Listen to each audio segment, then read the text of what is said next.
Austin and David, welcome to the show, guys. Delighted. Thanks for having us. Yeah, dude. So this is my first time having a father-son duo on the show. So I'm super excited. And I want to start off with just what inspired you guys to do a book together and actually start working together. Well, I was finishing up my medical residency at the time. I'm an internal medicine doctor. And in essence, I was realizing that so much of what was going on with patient care was an issue where patients weren't able to follow through on recommendations, where we'd have these wonderful conversations. And at the end of the day, patients really struggled to follow through and make those lifestyle changes. And my father and I talk about things all the time. And this is one of the big conversations we had. We understood that people were getting the information, but it wasn't sticking. And so we had a series of really phenomenal conversations around this, and he had already had some ideas about a new book. And in essence, over the course of several months, this idea came together, which was we need to start making better decisions as it pertains to our health outcomes, as it pertains to our happiness outcomes. And we started looking into the research on decision-making and on how decisions lead to these outcomes, and realized that there was so much great data that could change people's outcomes if they were able to make better decisions. And I think from there, the book just became an amazing labor of love for the both of us to be able to have this phenomenal relationship where we were able to talk about this science, but also provide this message that I believe both of us think is so empowering and will be so important to so many people. That was really good job. How I feel in my heart when I hear that. Oh my gosh. Oh, that's great. Amazing. But Austin brings up some great points. And it's, it's very frustrating as healthcare providers to do whatever we do to learn as much information as we can. You go to the conferences, you read the journals, you go to medical school, and then you're one-on-one with a patient. You're saying, hey, I've learned all this great stuff. You've got to make these lifestyle changes. And here's what you should do. But 60, 70% of the time, that doesn't happen. And as Austin said, that's really frustrating. So we wanted to look at not what are the decisions that you should make. Well, eat less refined carbohydrate, maybe exercise more. Not what are those decisions, but the decision-making process at the beginning. So, the people are reading countless books about eating this right way or time-restricted eating these foods, exercising, etc. They're wonderful books out there, but they're useless to everybody unless they implement what the book is talking about, for crying out loud. So we want to take it to the higher order. How do we decide what to do and what we won't do? And what we learned is that there are really two important areas of the brain that we focused on. One area is called the amygdala, and one area is called the prefrontal cortex. Now, for your listeners and viewers, I don't want to make this sound too complicated, but those are the two areas that we're going to talk about. And the amygdala... Is the amygdala the one that gets activated when you thought you left your cell phone in an Uber? Actually, so there was so just for your listeners, I thought I left my cell phone in the Uber, and immediately my amygdala was activated, sort of the fear, panic, whatever. And then it was a very good lesson for me right then. I decided to bring the adult back into the room and hopefully activated my prefrontal cortex and said, deep breath, let's just think about the future and how we're going to make this happen.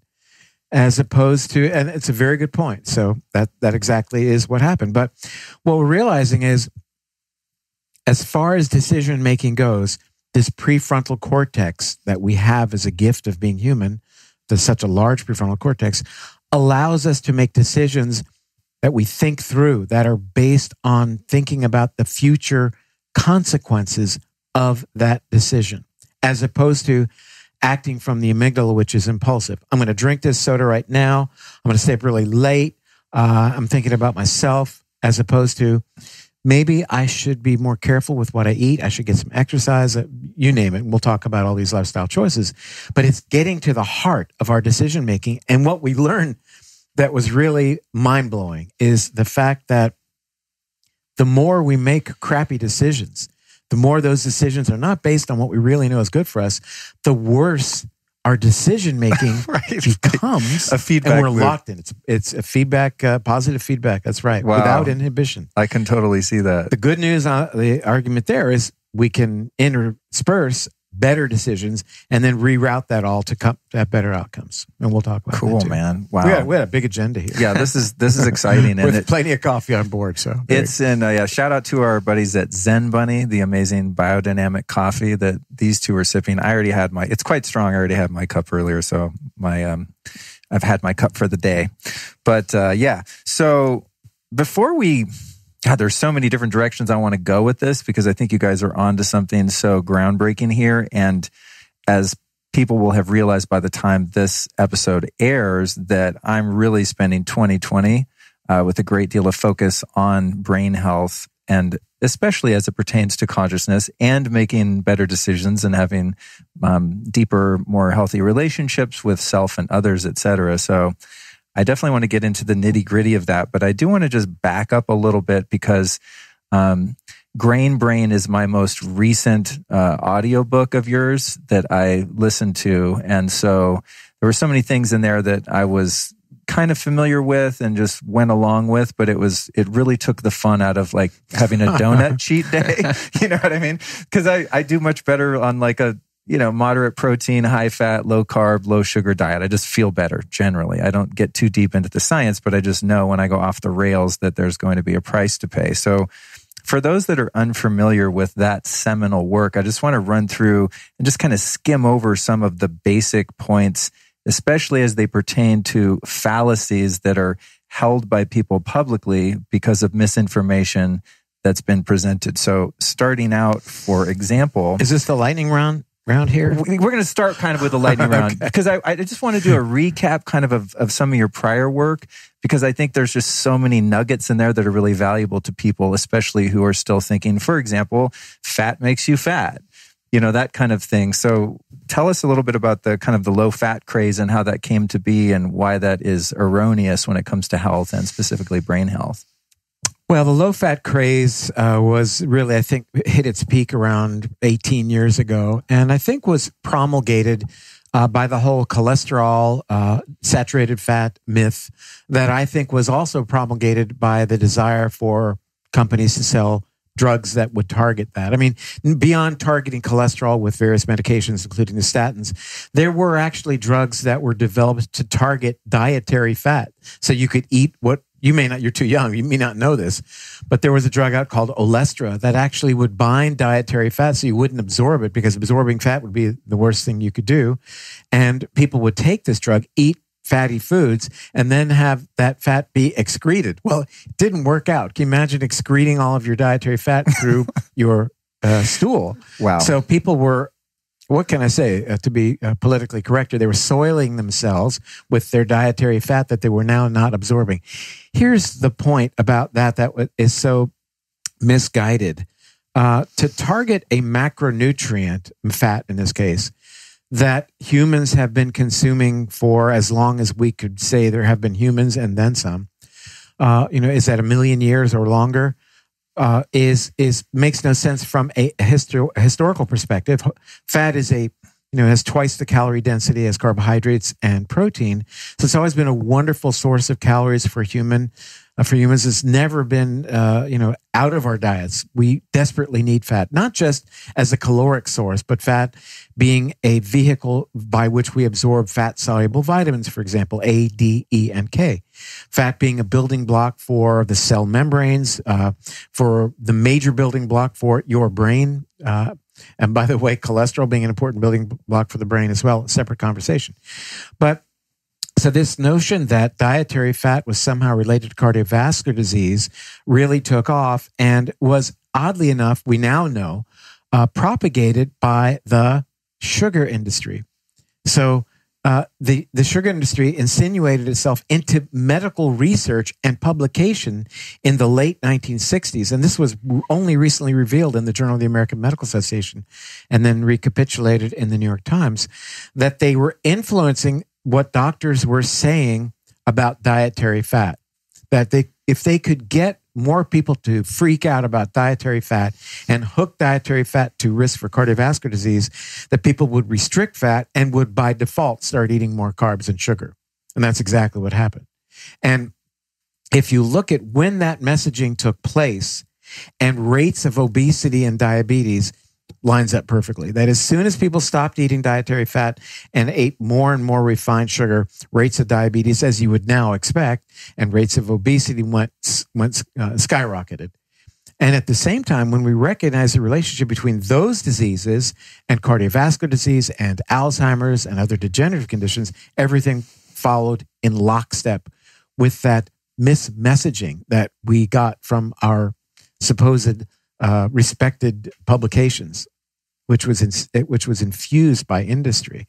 So it's not a pleasant story, but I think vis-a-vis our new book, Brainwash, it's a great demonstration as to how our choices can be influenced for the benefit of others, not necessarily for our benefit. And one of the things we focus on today is how aggressive the efforts are to influence our choices today.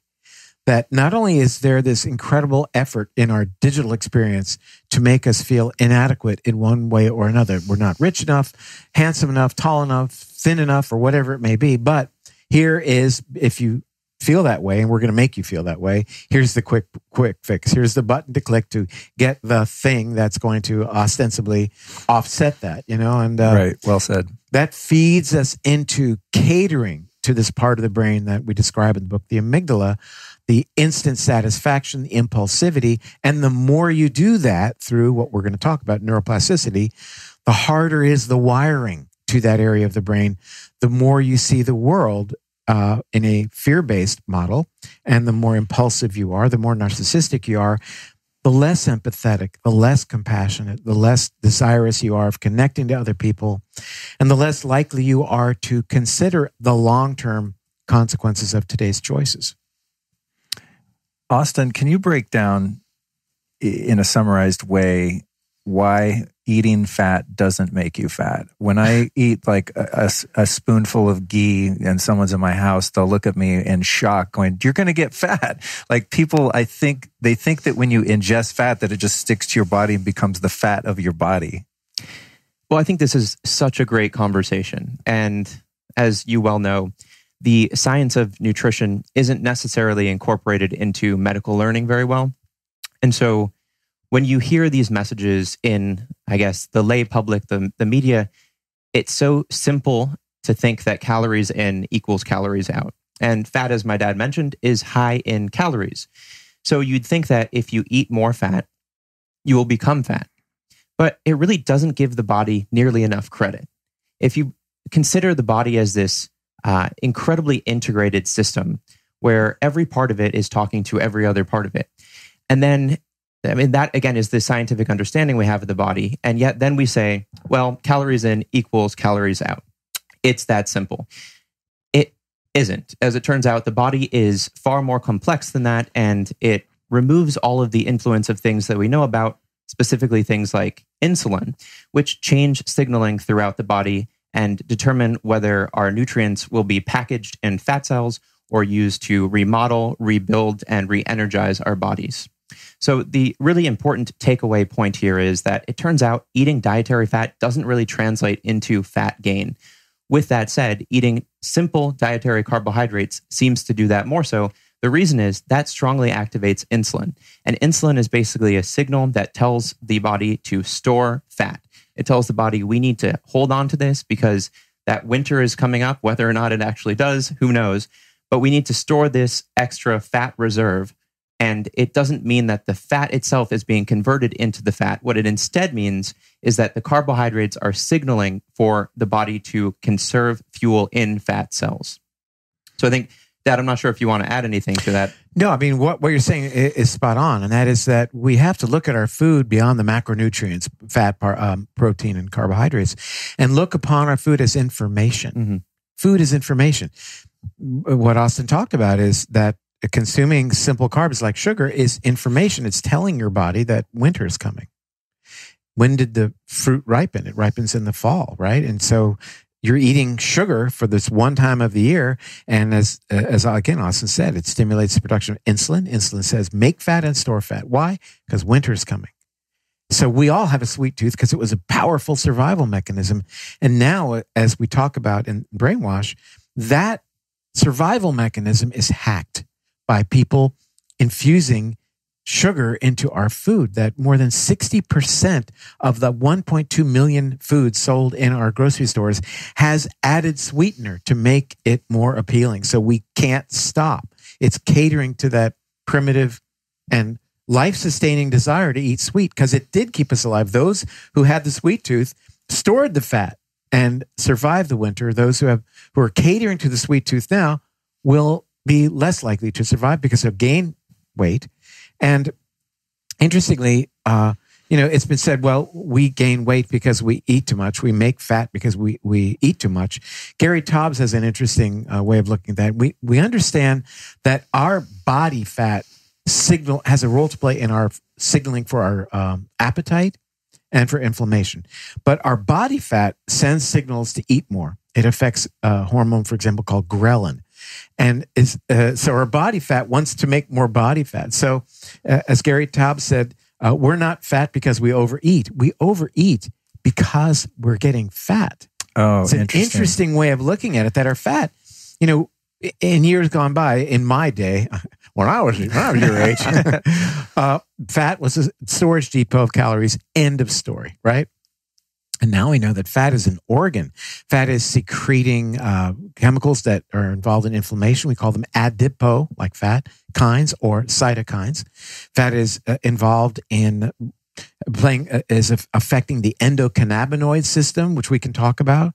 But it's also very much controlling our appetite. So there's a lot more going on with fat than it simply being a cosmetic issue. It has huge, huge health implications. Let me just one more thing that comes to mind, because we recently just reviewed a study that compares body mass index. A measurement has to do with your height and weight, a relationship, and the ability to postpone, to make decisions that are more looking at long-term outcome versus being impulsive. And it demonstrates that a body mass index has a very important role to play in allowing us either to access the prefrontal cortex and make better decisions, or at higher levels of body mass index, locking us into that part of the brain, the amygdala, which is impulsive. So the more we gain weight, the less likely we are, again, another feed-forward cycle, to make better decisions. So now we've covered two things. Inflammation makes it worse, and body fat makes it worse. That's so interesting. That feedback loop is really, really trippy. Feedback loop. Yes, there's definitely a play on that. Title for another book, Sure. Maybe. Perhaps. I'm just saying. Royalty over here. I would say one more thing to that end. The way that I'm reframing this is our adipocytes, our fat cells, they have their own agenda. They want to continue to survive. And how do they do this? They send messages to our brain, which is keep us alive. Eat the foods that are going to keep us going. It's a crazy thing when you think about it that way, but this is what the science is telling us. Isn't that amazing? I mean, we know cancer cells do the same thing. Cancer cells say they're going to inhibit those body functions that would have broken them down. They increase angiogenesis, or the growth of blood vessels. They're doing everything they can to survive. And as also said, same thing with fat cells. They want to be around, so they make you cater to them. Wow, it's so fascinating. We're being run by our bodies without even knowing it.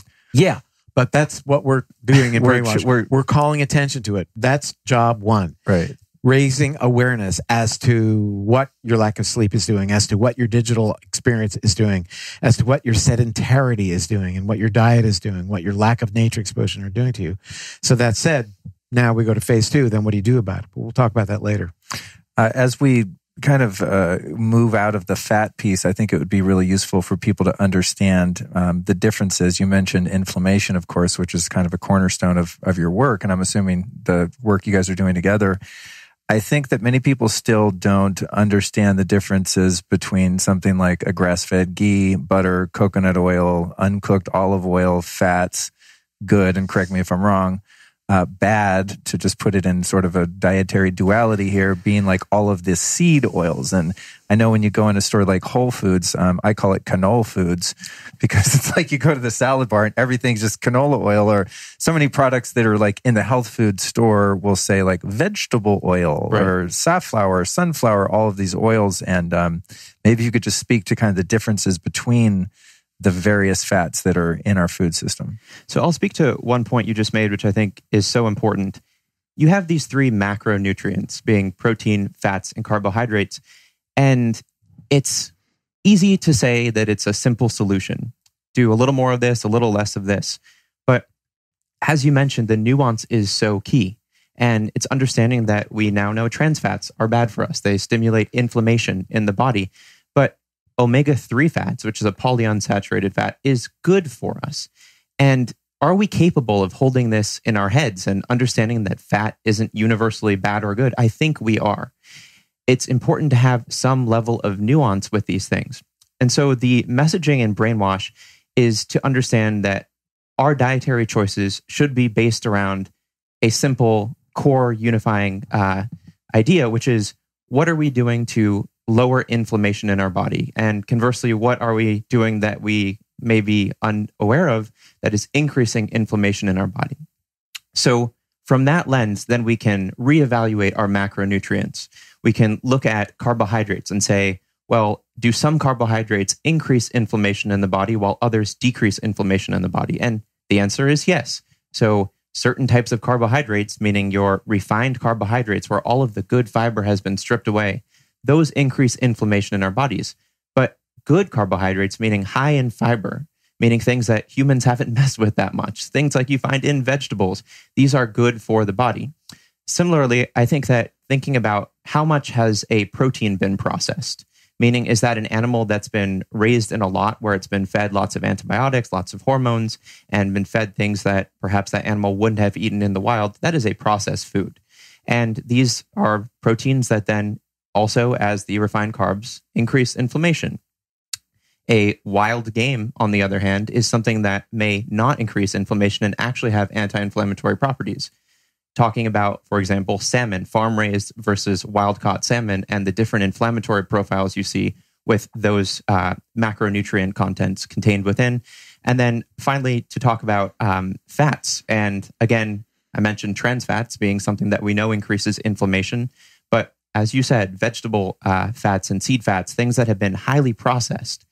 I would just come back to this message again, which is how much has the food been processed? Because that correlates quite strongly with how much it might be inflammatory. So appreciating that our monounsaturated fats, things like what you find in olive oil and avocado and nuts, and the polyunsaturated fats, which again bring us back to the omega-3s. These are things that are very good for us, are low in inflammation, actually are anti-inflammatory, as opposed to a lot of what you can find, as you mentioned, in the salad bar, where they're seemingly trying to produce a healthy product, but then you read through the ingredients, and honestly, my girlfriend and I were just talking about this 2 days ago. You want to believe that you go to a healthy restaurant and you look at the ingredients and it's going to be all the things that you know are good for you, and then you read in and there's added sugar and there's canola oil. And these are things that are, I want to emphasize this, inflammatory. And so yes, inflammation matters because it correlates strongly with diseases like diabetes and Alzheimer's disease, but inflammation because it is going to compromise our decision-making.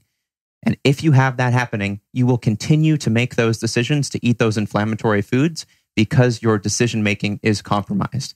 Such an important point. This is a feed-forward cycle where eating inflammatory foods compromises your decision-making, leading you to eating more pro-inflammatory foods. So we've got to put a stop to this cycle. And that's what Brainwash is all about. I mean, just there's a couple of things that Austin said that I hadn't heard before that I'm going to remember. And that is, no, really good. I mean, when we talk about processed foods, you know, I'm thinking in a package, in a box, 10 ingredients, that's a processed food, right? But you talked about processed foods as you were referring to meat, for example, fed antibiotics and hormones, as well as non-wild fish, farm-raised fish, as processed foods. I like that. I mean, I want to talk about that moving forward because they are processed. That's not how those foods would be in their natural environment. And point well taken about the health food store. I mean, if we buy into this idea that it's a health food store, first question is, what are the other food stores selling if it's not a health food store? I've talked about that so many times, how we have this differential between what we call organic food and then conventional food. I've always thought that was so backwards because truly conventional food is food that has not been altered or messed with. It's just grown, ideally. Like the most conventional would be a wild food, right? secondarily food that's grown without pesticides. But now we have this special category called organic food. That's that weird food over there. And then conventional or normal food is food that's literally sprayed with poison that's meant to kill stuff. It's crazy. Luke, when I lecture, sometimes I like to set the audience up and then hit them with a punchline. One of them is I say, gosh, nowadays it's so wonderful because we can go anywhere. There's organic food wherever we go. Back when my father was young, how hard it was for him to find organic food? And the audience is thinking, I said, it wasn't hard at all because all the food was organic. That was before the 1950s and 40s when we started poisoning our food. Think about that. I mean, Gregory Bates, an anthropologist, said that mankind is the only animal who will befoul his own nest.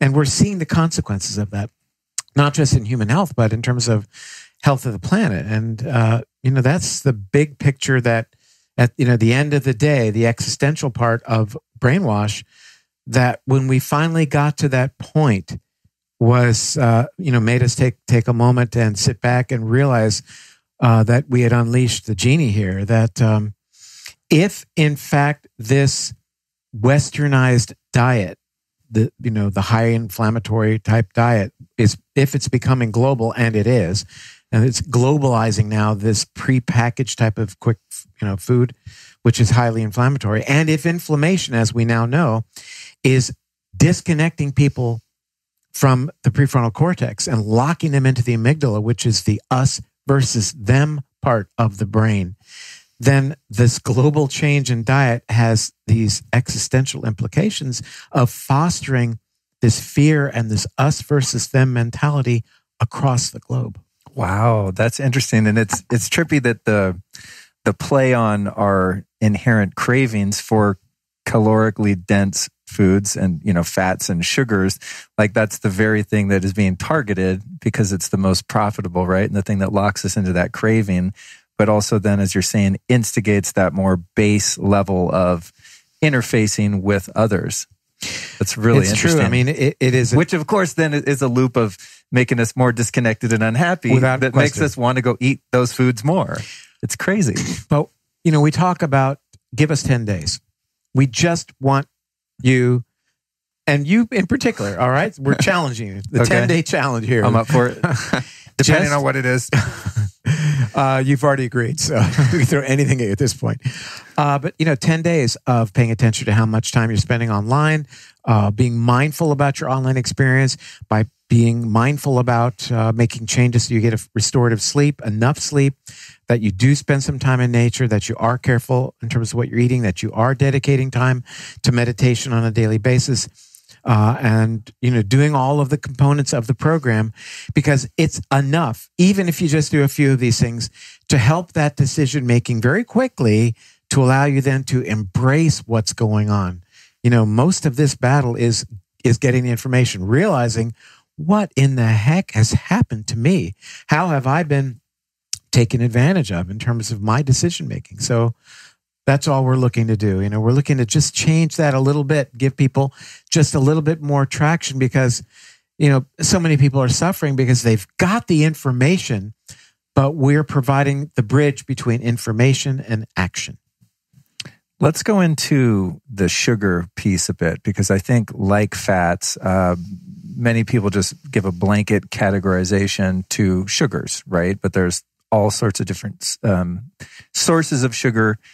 Do they affect the brain differently? In other words, if we have like a really crappy sugar, which to me would be the bottom of the scale, maybe corn syrup, right? Speaking of refined, and then perhaps coconut sugar or something like that, or monk fruit extract. Give us like a breakdown. I love it. Go ahead. Are there No, I'll let you handle this one. You might not like this tag answer. team here. What I want to know is, like, if you could break down sort of a simple hierarchy of, like, if you have to put something sweet in your food, stevia, monk fruit extract, xylitol, whatever, down to like the bottom of the So barrel. we're not talking about sugars, and we're talking about sweeteners. Well, let's expand it to sweeteners. Yes, okay, but good. You could perhaps tee it up by saying, sugar in general is bad for your brain because of X, Y, and Z. It's a great question, and this does harken back even to the grain brain days, and where people would tell me, no, we don't use sugar. We only use organic honey made from bees that are on an ashram and meditate 3 times a day, and therefore it's got to be good for me. Or organic maple syrup. I mean, that sounds great. Or coconut or whatever the sugar is. It's sugar. It's sugar. You can put lipstick on the pig. It's sugar, right?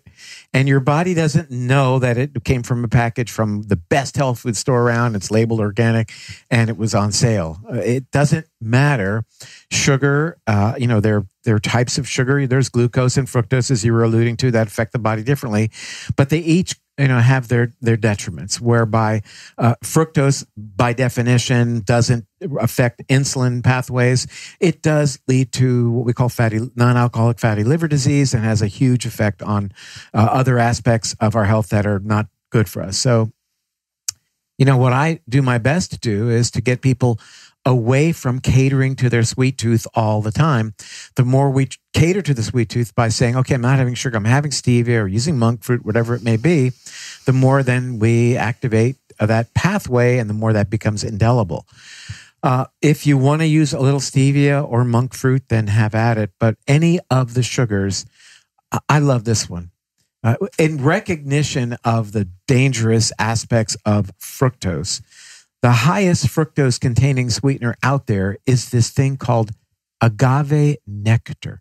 Now, how could that be bad? It's called nectar, for crying out loud. Right. And it's in the health food store. When you buy it, get a tea or coffee, it's right there because it's at the health food store. It's agave nectar. I mean, it's not sugar. No, it's nectar, the drink of the gods, right? Ambrosia was the food of the gods. Well, and they show the cacti in the photo too, and you're like, that doesn't look sweet. That can't be bad for me. Yeah, and so I just think it's the messaging, and the messaging is that sugar. I hate to make these all-encompassing statements, but all sugar is bad.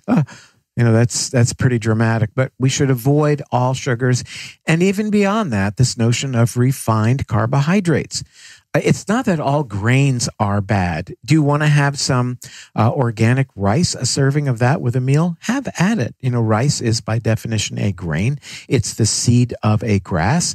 Yes, have some. If you can find some non-GMO organic corn, which good luck with that. But if you can, have a little bit of it. Why not? I mean, popcorn by and large is organic. Who knew? Or at least non-GMO. So if you heard that the GMO kernels don't pop well or something. The kernels don't, but the generals do, and the go with me on this. But anyhow, that's true. So there's a snack for you: some organic popcorn, which you can buy, and by definition, is that a grain? You bet. Then there are the sort of the quasi grains that are out there that might be good in moderation, but recognition that these are a good source. Or bad source of carbohydrate if you're watching your carbs. So, you were getting at something earlier, and that is how our sweet tooth was an entry point for the hacking, people to get into our sweet tooth and manipulate our choices. And Austin brought up a very good point that he brought into the book about how humans, being social animals is an entry point as well. You should tell us about that. I think that the two fundamental hacks, one being our natural desire for sweet, and the other being our natural desire to exist in a tribe, to be accepted by the people around us, are probably the biggest things that we bring up in the book when it comes to easy to understand hacks into our brains. We mentioned the sugar hack. The idea that humans are part of a tribe, that we rely on each other, something that has been pretty well understood, and it makes sense. Back in the day, you needed somebody to watch your back in case that saber-toothed tiger was coming up behind you. But these days, it's being unfortunately manipulated to make us buy into these systems where we think we are developing friends, and sometimes we're not really. We think we're participating in this social network, that we are on social media, and therefore, by definition, we are becoming more social, we're becoming more integrated, more connected. And it doesn't mean that that isn't happening. But every time we go onto these social networks, we are exposing ourselves to mental manipulation. And if you're keeping up with the news, which I don't always recommend actually, you'll see there are so many stories that substantiate this claim. Your attention is being sold when you go online, and your eyes are being directed towards targeted media that can very easily polarize us. And this is a big concern, because what it means is if we're spending our time in these echo chambers of partisan thought on social media, we're actually becoming less disconnected. We're becoming more polarized against the people of the opposing political party or even the opposing sports team. Right. Or the keto, paleo, carnivore. Within the health industry, there's a lot of that too, which is funny to see it because it goes in cycles. Right. You can see it kind of every 10 years, there's camps that switch sides and all that. Listen, it's really nice to believe that all of a sudden we've got all the answers and this is the solution. It's this diet or that diet. But if you look back at history, it's very unlikely that we've got it all figured out. And if we can appreciate that and think to ourselves, everyone else out there is just doing the best that they can, there's so much more to relate. And this is a central message of our book, is that we need to cultivate empathy. People who have higher levels of empathy have higher levels of well-being. They have better relationships. These are essential things. You want to be in a good relationship with your partner, you need to have empathy. And that means effective empathy, yes, but also cognitive empathy, being able to understand what they may be thinking. When we put ourselves into these social media chambers of believing that now we have all the answers and everyone else is bad, we can't bring that online. And we can't understand that these are other people doing the best they can, trying to make sense of this really intense and crazy world. And then we can't relate to them. So it's something I was thinking about the other day. If you look at political divides and how they've been expanding over the last 10 or so years, people are more politically divided than they ever have been before.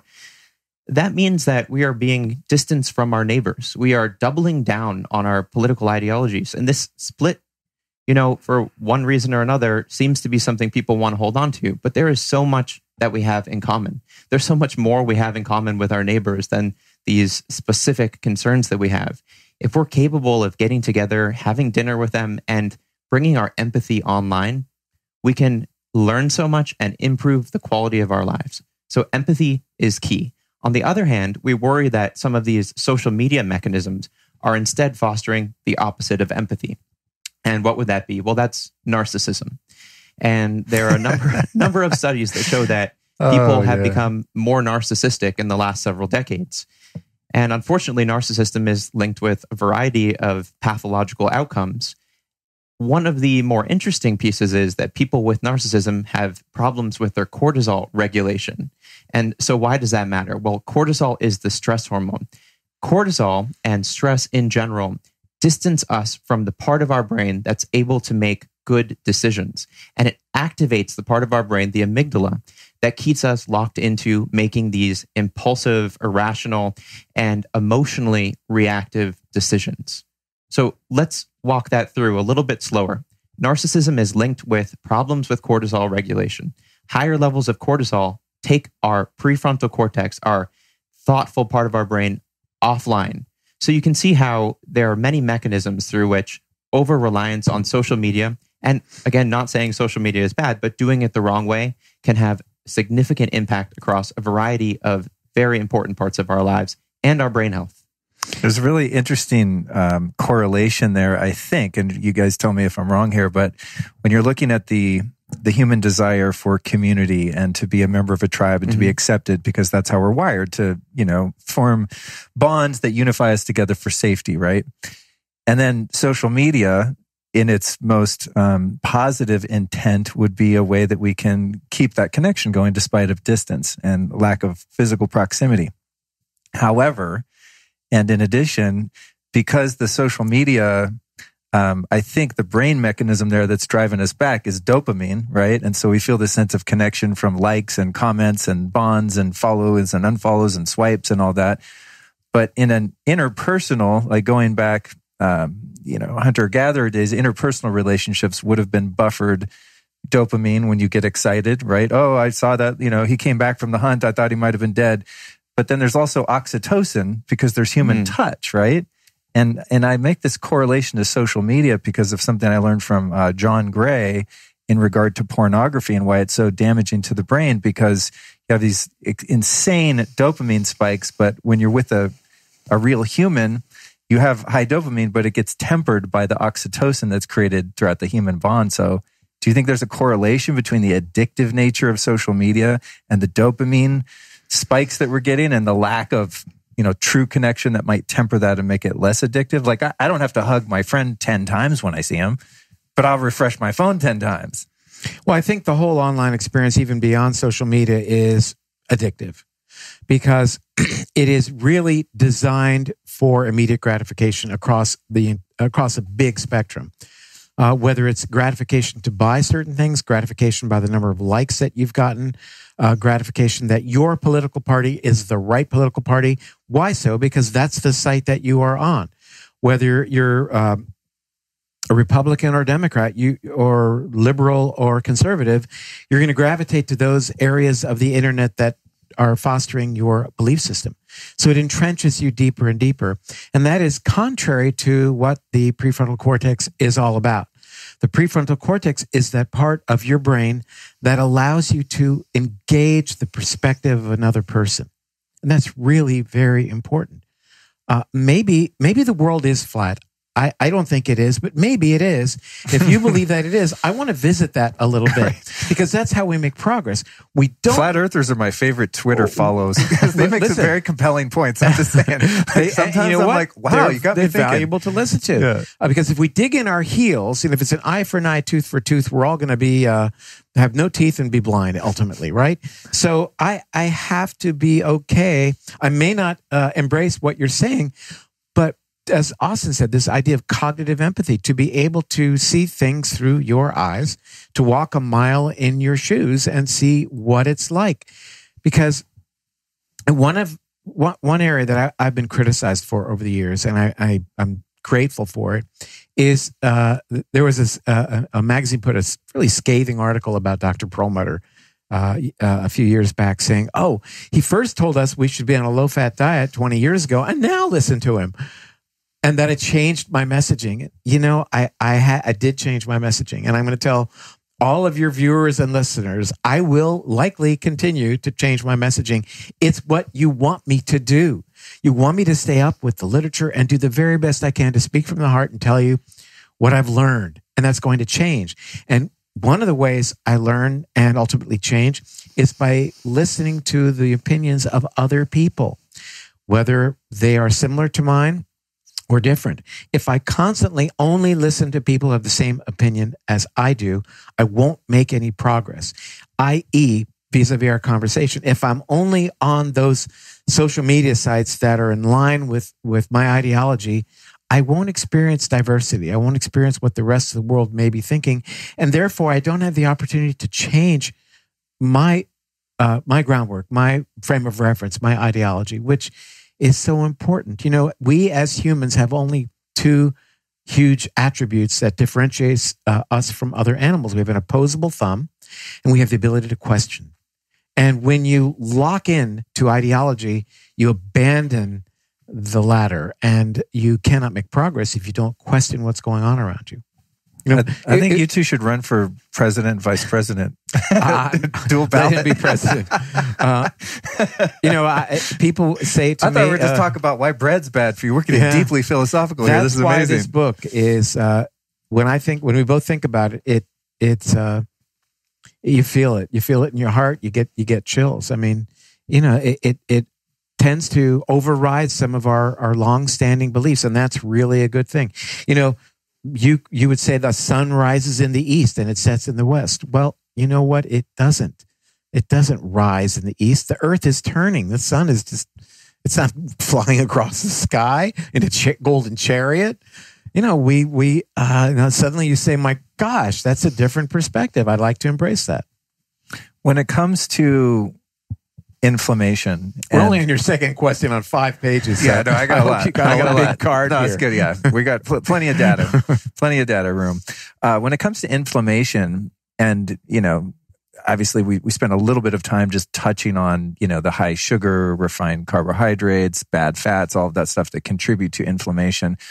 I'm specifically interested in inflammation as it affects the brain, and how in addition to some of the poor decision making and the feedback loops that we're kind of talking about there, what about very specific things like depression and anxiety and ADD and autism spectrum and things like that? I know that in some of your work you've indicated you've seen remarkable turnarounds from people with some of those issues just from making these changes, which essentially were just limiting or decreasing the amount of inflammation based on lifestyle and diet. What does it do if I'm prone to depression and I wake up every day and I'm just eating donuts all day?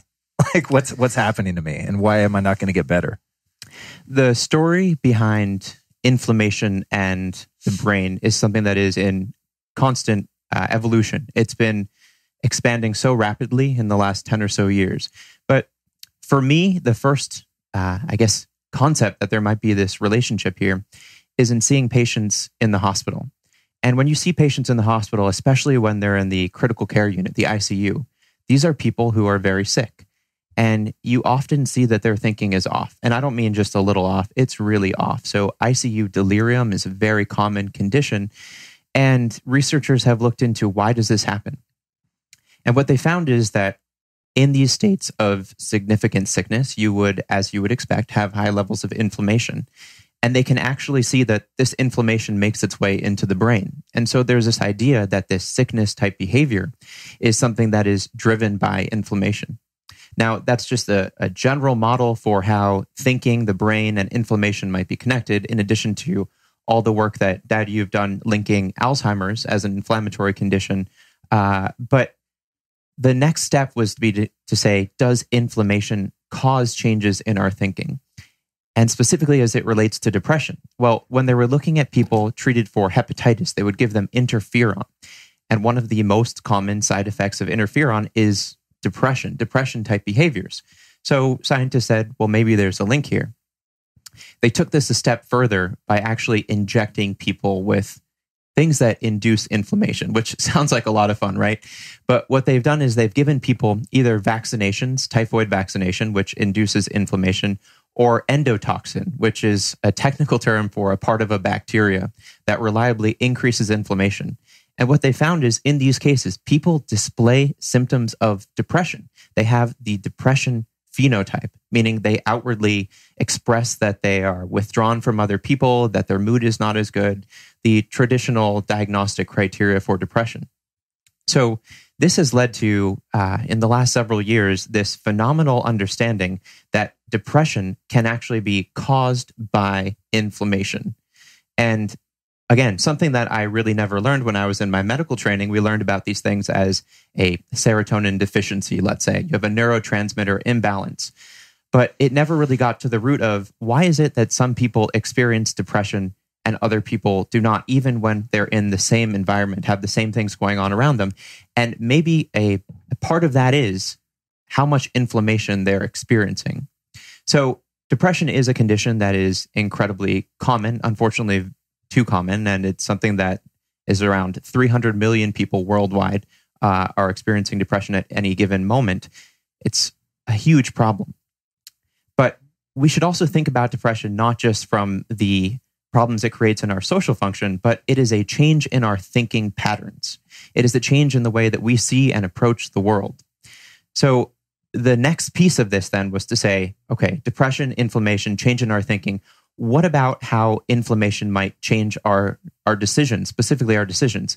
And that's actually research that's only been published in the last year or so, where they look at how inflammatory tendencies, meaning how likely your body is to have inflammation if exposed to something that induces inflammation, how likely you are to have short-term decision-making if you have higher levels of inflammation in the body. And as it turns out, people who have higher levels of inflammatory markers are prone to being present-oriented. And that's impulsive with their thinking, that they're more likely to take $10 today than $100 in a week. And that is such a fundamentally important message because it means that inflammation, even short-term inflammation, biases our thinking such that we favor short-term outcomes. Such a fundamental mechanism for us because that means by influencing our levels of inflammation, whether that's through diet or even going out into nature for a little bit, we can change our decision-making to favor these well-reasoned, long-term outcomes that are so essential if we want to live lives of happiness, if we want to live lives of lasting health. Wow, well said. That's a You got a smart kid here, man. I'm sitting here taking it in. Yeah, I think we're both impressed. I'm like, damn, wow, you're very, very articulate. Thank you for that. And then what about inflammation as it pertains to brain fog? I think this is something that many of us, including myself from time to time, really struggle with, of just that feeling like, God, I know I'm smarter than this, but there's like this gauze over my eyes. And I get a lot of feedback from people that that's one of their main complaints. Is that, how often is that related to? Well, I think as it relates to brain fog, there are so many things that have to line up for your brain to work well. And that said, if there's any missing piece of that puzzle, whether it's having adequate fuel, the presence of inflammation, compounding factors, toxins, etc., lack of sleep, etc., everything's got to line up so that we can do this interview right now, so we can be present and focused and be able to retrieve information. So it isn't a wonder to me that, it's a wonder to me that, as many people can function as well as they do when you think of all the entry points that can compromise thinking. Just one other point I wanted to add as Austin was talking is interesting that depression is associated with a slightly higher body temperature. Again, indicating that it's a sickness type of response. It's an inflammatory type of response. But getting back to what I was just saying, this notion of brain fog. So brain fog is a characteristic of an infection, raising body temperature with the presence of these inflammatory mediators. And those inflammatory mediators actually can antagonize or make less functional the receptors for various parts of our neurochemistry. So actually in affecting how the chemistry works that has to do with nerve transmission. Beyond that, we know that inflammation through a specific pathway called the kynurenic acid pathway, which is, some of your geeks will look that one up, or they may know about already, is the pathway by which your body manufactures serotonin out of tryptophan. And when there's inflammation present, tryptophan is deviated away from the production of serotonin to make something called quinolinic acid, which actually antagonizes how nerves work. It actually threatens nerve conduction. So that's a very powerful relationship then between inflammation and interrupted nerve function. So, when people eat the crappy food or don't get a good night's sleep, which affects your thinking, cognitive function from other perspectives that we'll hopefully jump into, or any of a number of issues, or even when you're sick and have a fever and you're fighting some kind of infection, why you experience brain fog, why people with chronic Lyme disease, for example, one of the main things they complain of is that their thinking is fogged, that they can't put their thoughts together. It's because of this direct toxic effects of this quinolinic acid produced because of the shunting of away from serotonin with the utilization of the amino acid tryptophan. So there's some pretty well described biochemistry that addresses your question quite specifically that we can now hang our hats on. Will that answer be different in 3 years when we come back to your place here and do another interview? Hopefully it will, because that'll mean we're learning new things. I just wonder how many people have been mistakenly prescribed psychiatric medication that could have a number of different adverse side effects when it's kind of going after the wrong issue, right? Like I interviewed a woman named Dr. Kelly Brogan a couple times, and she's a formerly trained psychiatrist and is basically just puts people on a paleo diet and cures them of all this stuff and gets them off medication. It's crazy. You hear her stories and you can't even believe that they're true half the time. Well, Dr. Brogan's new book really does focus on the global mismanagement of depression, and she is spot on. And interestingly, after her book was published, and it's so unfortunate that this happened, there was this amazing publication that really put a nail in the coffin of the utility of these SSRI medications that are prescribed so aggressively around the world for major depressive disorder. She's really quite on target with the idea that, yes, there's some utility to exercise as a therapeutic intervention for depression and dietary change. I mean, there's a wonderful Rhonda Patrick podcast that talks about can exercise be used as a therapeutic as it relates to depression. I'm not saying, no one would say that, yes, this is the cure for depression. But let's take a step back. Depression is not a Prozac, Paxil, Celexa deficiency. It is this notion of, well, you don't have enough serotonin, so you're depressed, therefore we'll inhibit the enzyme that breaks down serotonin, you'll have more serotonin, the world will be a better place. It just ain't so. If it were, then these patients would by and large get dramatically better when they're taking the medication.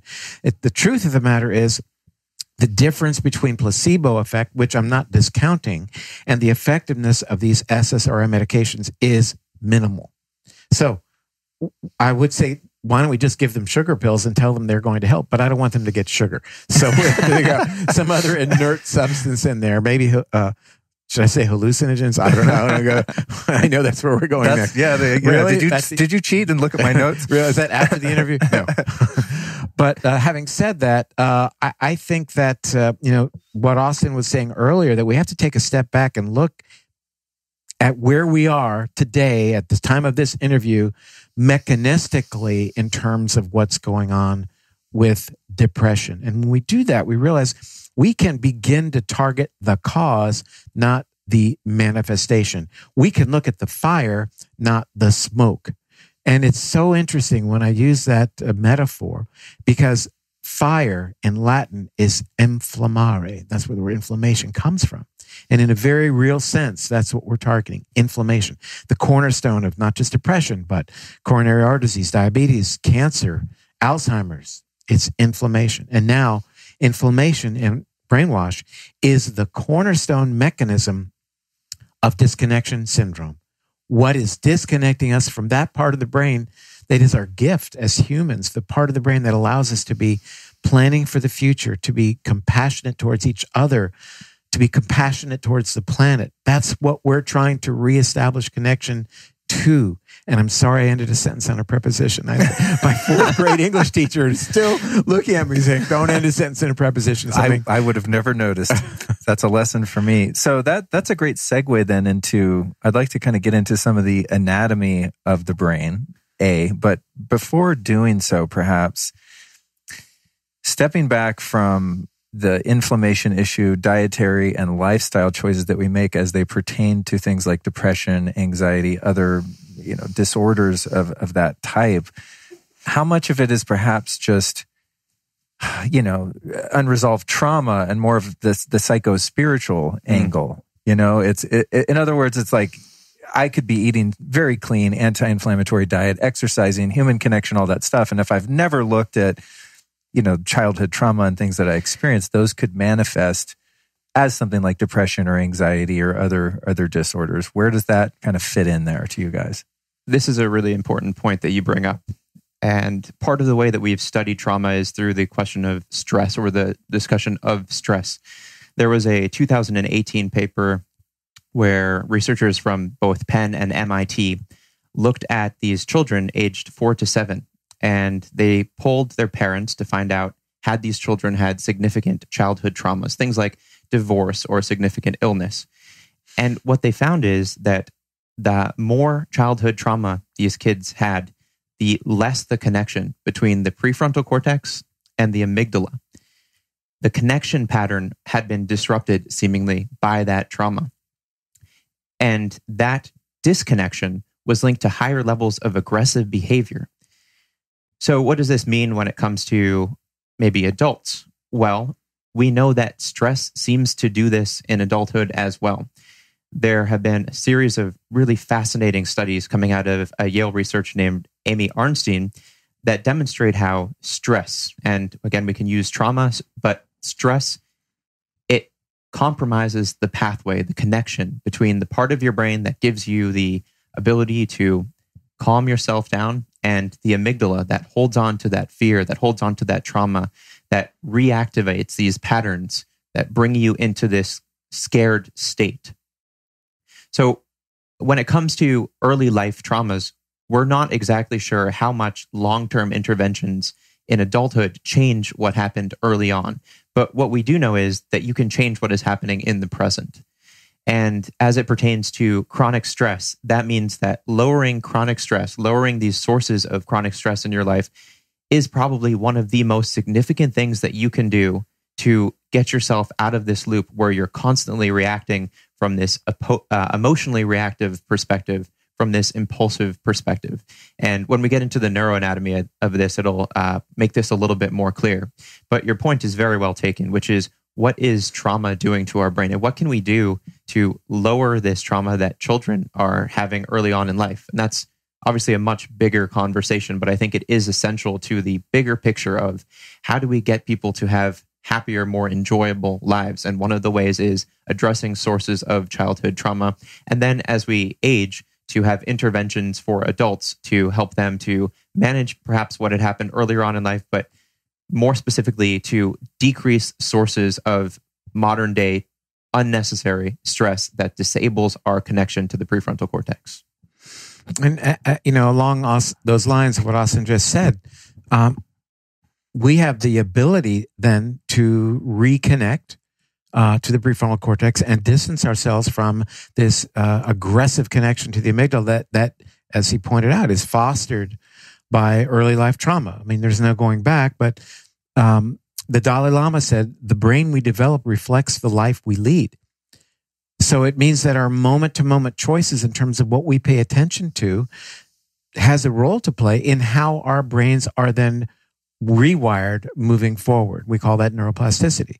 So if we choose to concentrate on those lifestyle choices that are helping us connect to better parts of the brain, we can distance ourselves, and that those connections related to early life trauma can wither on the vine because they've not been nurtured. We can nurture connection to the prefrontal cortex by engaging in acts of empathy, by allowing our bodies to nurture the whole notion of neuroplasticity. How do we do that?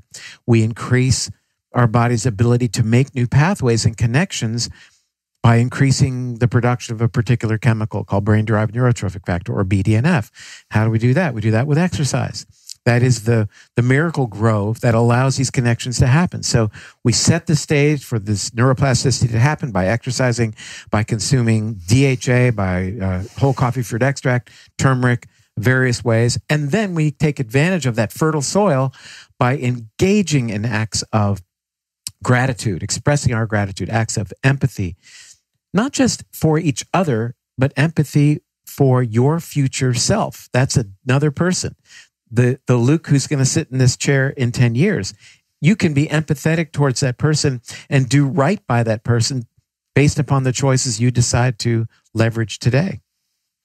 Wow, fascinating. Yeah, the neuroplasticity piece to me is something I'm extremely fascinated with now, because it's, even in my life, I'm 49, in my lifetime, it's like the brain you got and the injuries that you took on as a kid, that's just you, and you're going to be an alcoholic and die a miserable death. You know what I mean? It's like, yeah. And now we're realizing that there are ways in which we can actually kind of build a new brain. And I think that's just so exciting. So it's my current obsession of like looking into every known modality to help facilitate that. I recently, last week, interviewed Dr. Daniel Amen down in Orange County. And he took some scans of my brain. He said, your brain's in really bad shape. Eat fish oil, do hyperbaric oxygen, etc. And I was like, well, yeah, but what about the neuroplasticity? Like, how do I get that moving? He's like, all right, you ready for this? You're going to have to play a sport. I was like, I hate sports. And he said, you got to play table tennis every day. Exactly. We keep challenging Dan and his wife to play ping pong because he's real into it. In fact, the last time I was with him was out here in California. And at that time, we were remodeling our garage, and I was so happy to tell him, BTW, we've got, as you know, Austin, we put the table tennis in based on what he said. And it's really true, because it clearly is hand-eye. But I'm not sure for neuroplasticity. I think we're looking, with all due respect, and Dan's a very close friend, we really want, if we're going to amplify that, we really want more aerobic and some resistance exercises to happen. Got it. If you're looking at the raw upregulation of BDNF. So if we're priming the brain through different forms of exercise, movement, et cetera, hand-eye coordination, and we're priming it for neuroplasticity, where we want to get in there and do some work and kind of rewire things and make new ones fire together and wire together in positive ways that are going to reflect a positive outcome. Once we've sort of set the stage and we've lowered inflammation and we're good to go, and the brain's like, all right, tell me what to do. What are some modalities, like something like EMDR comes to mind, or psychedelics, or all sorts of things that are kind of, becoming popular now to actually start to change the way that your brain operates? Well, I think that if you're, again, creating that fertile ground then to take advantage of neuroplasticity, then you engage in those activities that you want your brain to be adept at doing. And that means doing your best to connect to other people, to try to look at new things and see things through different perspectives. Now, can that be augmented and bypassed through the use of psychedelics? That's certainly a conversation that we could have. But I think for the general population, at least where we are today in terms of accessibility to these modalities, the broad message would be, yes, and enhance your neuroplasticity by physical exercise. Maybe use a little turmeric in your cooking, take some DHA, take some fish oil, and then do good things. Do things that you think are where you want your brain to go, not necessarily where you might see your brain today. But also, you probably... Well, I was just going to say that your brain's going to get good at whatever you're doing. So if you are practicing a sport, it will get better at letting you do the sport. If you're becoming good at becoming stressed, your brain is going to be good at being stressed. If you're constantly watching stressful news, your brain's going to set itself up so it does the best job possible at being as stressed as possible. Then the question becomes, what is it that you are putting into your brain? Because your brain is going to reflect what you put into it. So in theory, that means let's look at all these things in my life that I would like to improve. And those are going to be different for individual people. What we do in Brainwash is provide a package which allows people to then have the ability to choose the things they want and then stick to them. But you may be somebody who really enjoys getting coffee with friends. That should be what you focus on and really double down on making that happen. If you keep doing it, that will become a pattern in your brain. As opposed to, your pattern is every Thursday night eating a pint of Ben & Jerry's. Now, Ben & Jerry's is delicious, don't get me wrong. But if you continuously are setting yourself up for that, that will be what your brain expects. It will be good at remembering that and reminding you every time Thursday, 5 p.m. rolls around, this is what we do.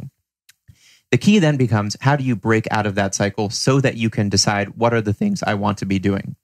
And that requires what are called executive functions. Executive functions are a core manifestation of the ability of the prefrontal cortex. This is things like allowing you to block out things that might, cause you to be impulsive. This is cognitive flexibility. This is attentional control. These are so key in allowing us to make good decisions. In Brainwash, we talk about the things that have been shown in studies to improve executive functions, which when implemented will give you the opportunity to make those decisions. What are the things in my life I want to be doing more and less of? But you can't just force yourself to say, I want to do more of this and expect that that will stick. The way I describe this is, imagine you were sitting at a table, there's a donut and an apple in front of you. You'd like to think you can just force yourself to eat the apple. That doesn't work. The donut is delicious. So you need to design a brain that says, actually, you know what? I'm better off not eating that donut. And the way to do that is sequentially adding in these factors like nature exposure, like meditation, like time spent with other people that build your brain up to that point. This is what is so important. You need to design a brain that lets you make the good decisions in the first place. And then you can have whatever it is that you like to do, that you would like to do more of, those things will fall into place. That really explains a lot about addiction recovery, and that, because that's part of my story, thankfully. I'm on the recovered side of it. But it's like you take a junkie off the street or an alcoholic out of the bar, and you don't change anything about their life except just put them in a position of abstinence, whether that be forced or maybe they just have a stroke of good luck for a while and have some willpower or grace. But if their circumstances and way of thinking and relating to the world does not change dramatically, they're going to go back into the default mode of using that coping mechanism. Austin, what do you have to say about how this might fit into the addiction model? I think your dad brings up a great point with, sending people that make bad decisions to prison as it pertains to things like alcoholism and drug addiction. What's your take on that? And what are some, perhaps, a direction that we could go to help people that are suffering from those afflictions? Well, we're now understanding that addiction is a problem with the prefrontal cortex, that addiction conditions are where we're not able to make those good decisions that come from that top-down prefrontal control. Again, addictions are so linked to poor decisions. And we know now that we can do things to support better decision-making. But putting people into jail, let's say, cutting them off from their social support, these are not things that anyone would say are good for helping our brains to make better decisions. Ideally, we would have a model where we supported people with the types of things we're describing in our book. Give them access to social support, to good food, to nature, to good quality sleep. These are the things that improve decision-making. And by the way, sleep problems have been linked to basically every type of psychopathology that we know of. And if we want to support a brain that thinks things through, but also is in a healthy state, because there is such a significant overlap between poor mental states and addictive behaviors, we really need to be thinking about all of the things in the milieu that creates the best environment for good decision-making. Bottom line here, putting people away for a certain amount of time doesn't seem to be in the best interest of improving their decision-making, other than just having them be more scared of making bad decisions in the long run. And we know fear is an amygdala-based mechanism, that fear is a stress and amygdala response, which again keeps us emotionally reactive and from making good decisions. It really doesn't make sense. So this is, being in an environment like that is perpetuating this limbic system trauma loop, right? So you're a kid who's perhaps experienced trauma. Your coping mechanism has been to adopt various addictions to kind of self-medicate, self-soothe. That becomes pathological to the point where now you don't have the power to stop. So you start making poor decisions and you get incarcerated. And now you're put back into a system that's going to further perpetuate that same limbic system response.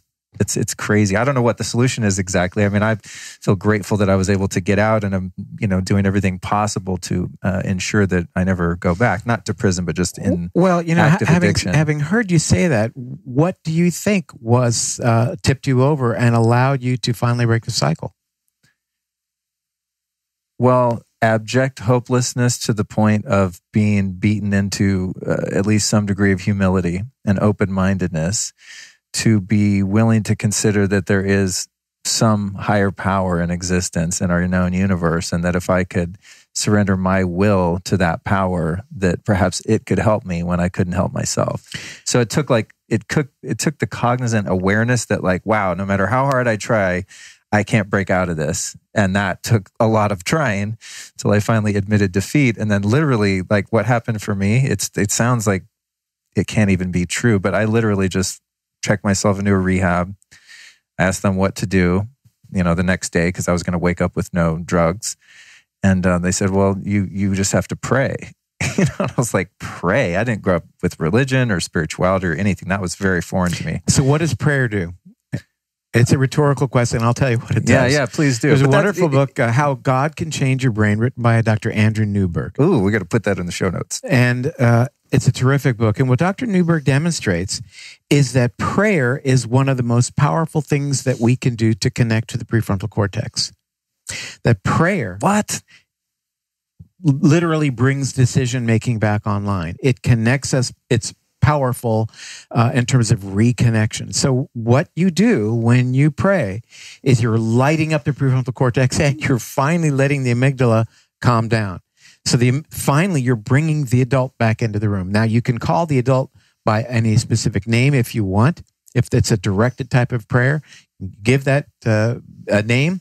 But what you're doing as you were asking about the neuroanatomy or more specifically the neurophysiology here, is you're bringing back the decision-making part to make better decisions.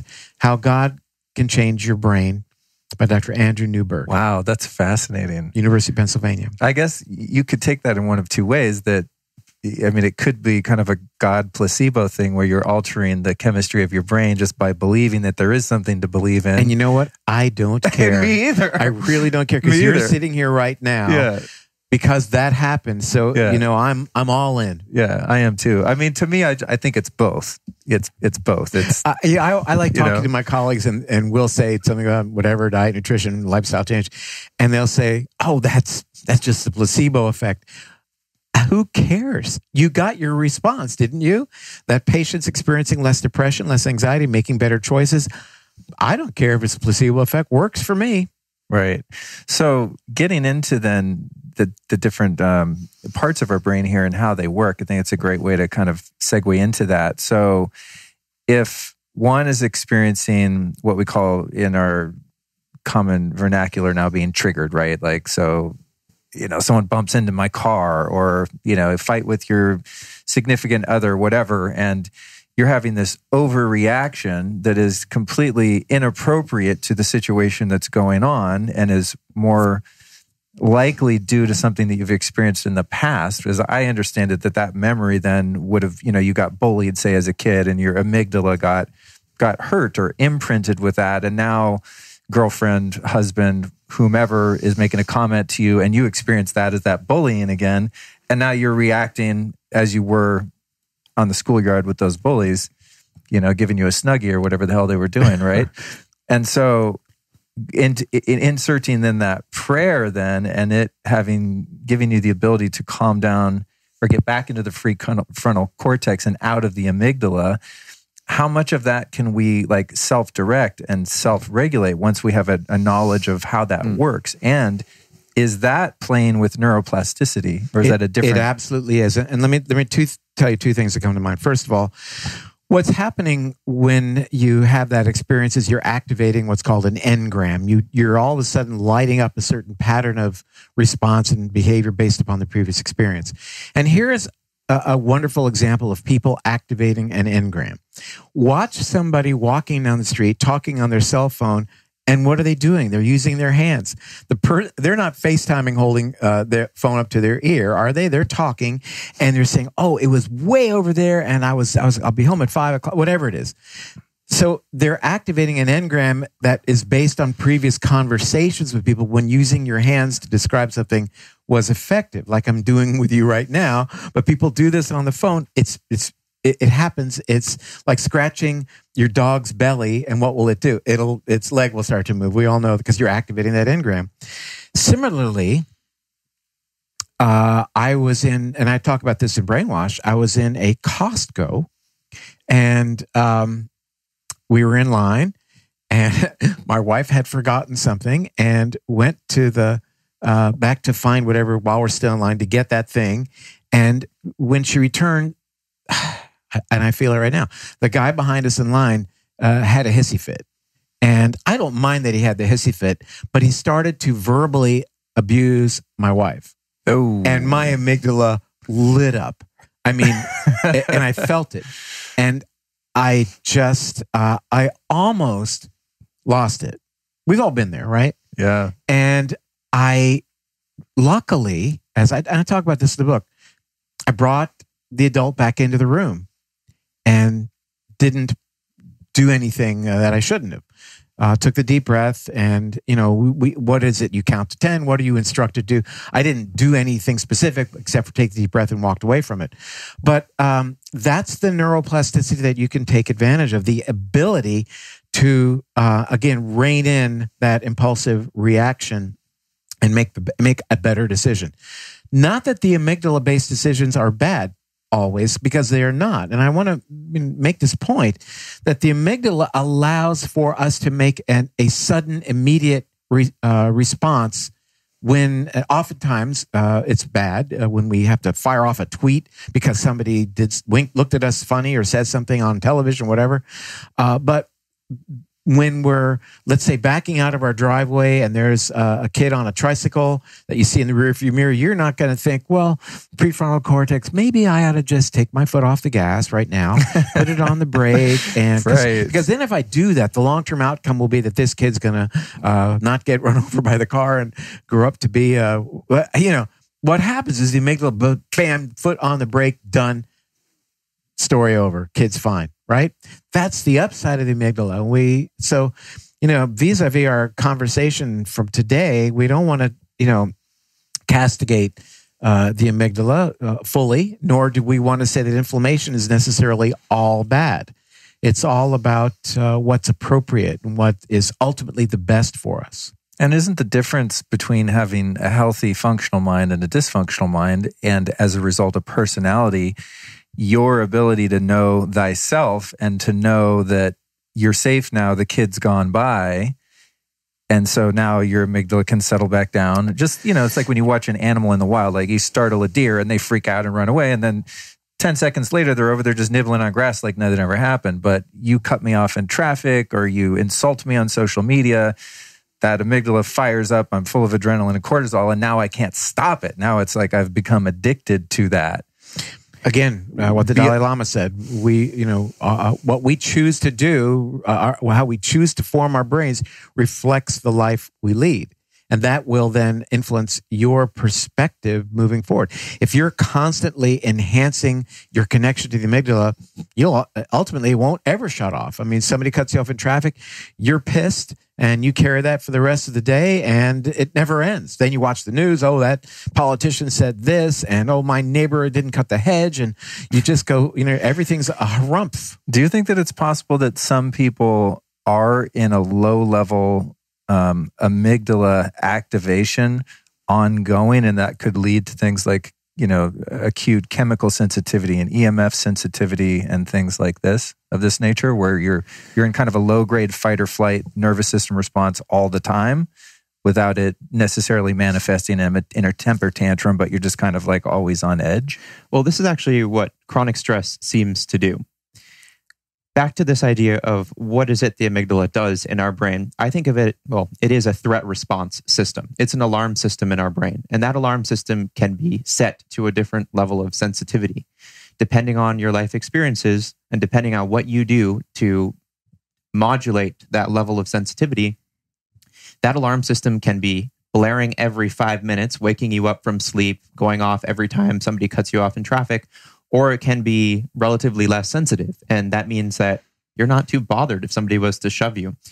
So the question would be then, what is it that promotes that alarm system being more active more of the time, being too sensitive, let's say? And it seems that one of the key factors in that is that chronic stress. It is how you are responding to the world around you.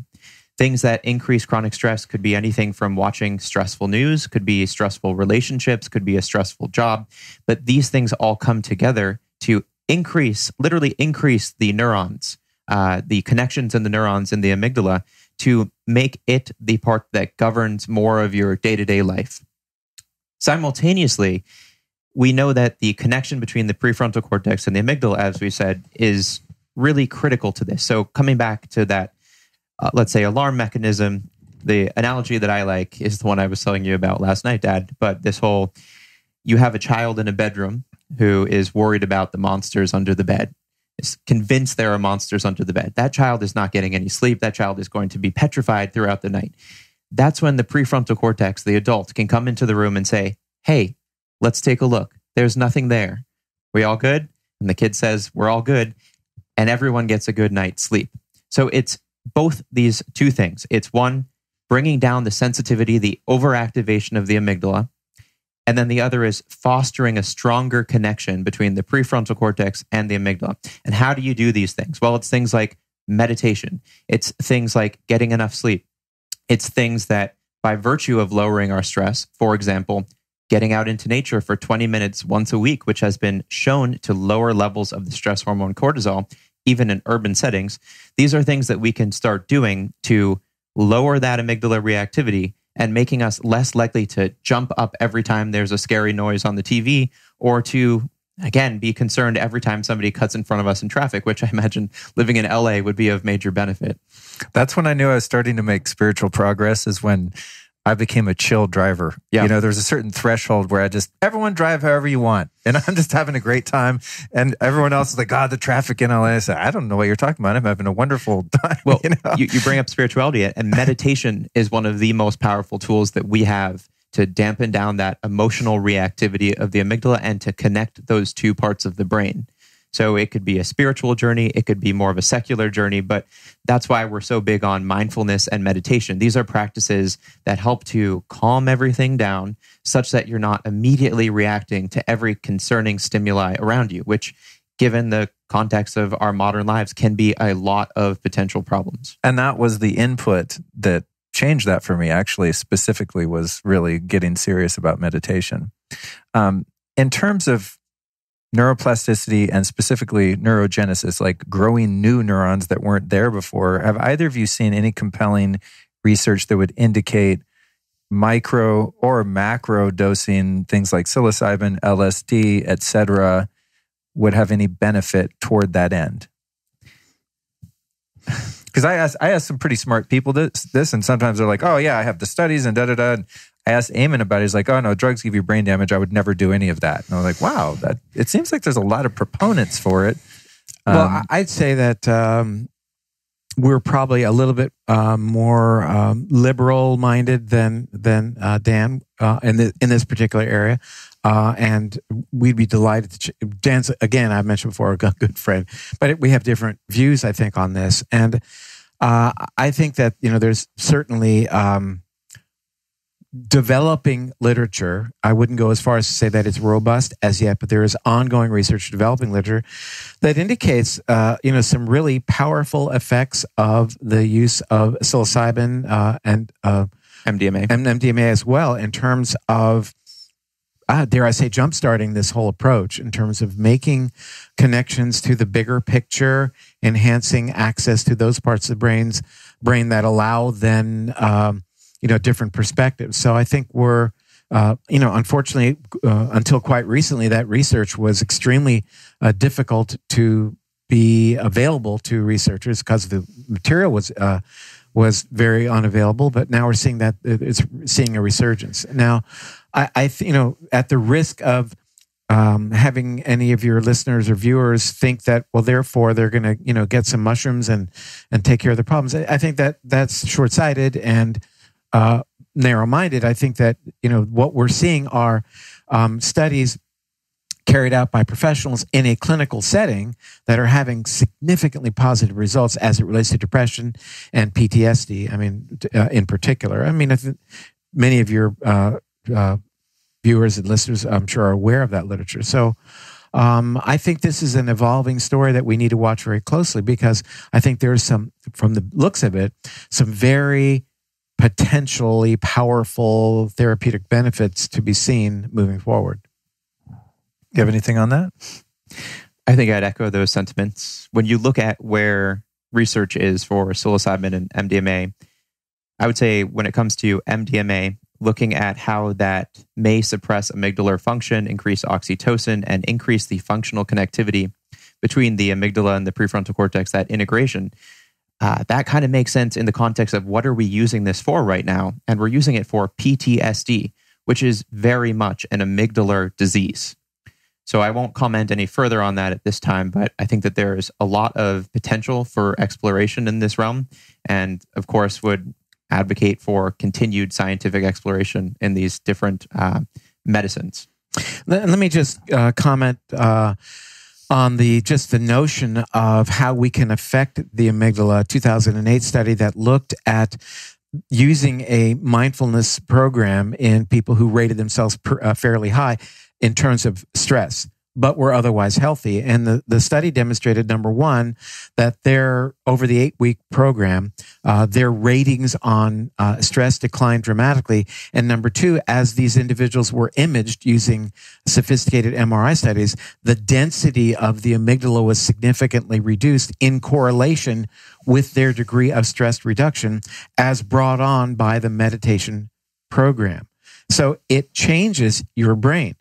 Getting back to what we talked about, Andrew Newberg's book, it changes your brain. Getting back to the quote for the Dalai Lama. So we can restructure, we could rebuild, we could rewire our brains. That is pretty darn empowering. From my perspective, again, in my age, back in medical school in the day, we were told that your brain never grew new neurons. That was No chance of that. Every beer you had was 80,000 neurons. That was what we were told anyway. That was part of the just say no movement too. I remember when I was in junior high, it was like, if you smoke weed, it fries brain cells that never come back and this kind of you're stuff. Finished, and you're going to have chromosomal damage too. But that was part of the propaganda. Oh, I know. They used to say that it would make us male teens grow boobs if you smoked pot. There were like posters in doctors' offices and stuff. In the mirror. Who came up with that? So far, so good. So no, but that said, I mean, we were told we never grew new neurons, and the other thing is that our DNA, our genes, were locked in a glass case, and they determined everything about you. And now we recognize, as a matter of fact, we do grow new neurons. And number two, that every one of our lifestyle choices influences our gene expression moment to moment, and that can be worrisome or it can be empowering. This whole field of epigenetics, looking at how we can make certain choices to amplify gene expression or suppress gene expression. Wow, we hold the keys to the kingdom in our hands. That's exciting. I would absolutely echo that. My feeling is that we can be the conscious architects of our brains, and that is an unbelievable ability that we can't forsake. It's essential. It is the key to our ability to realize lives that are the lives we want them to be. But we have to take back the keys to our brains. We have to start making the decisions that set up our brains for the lives that we want.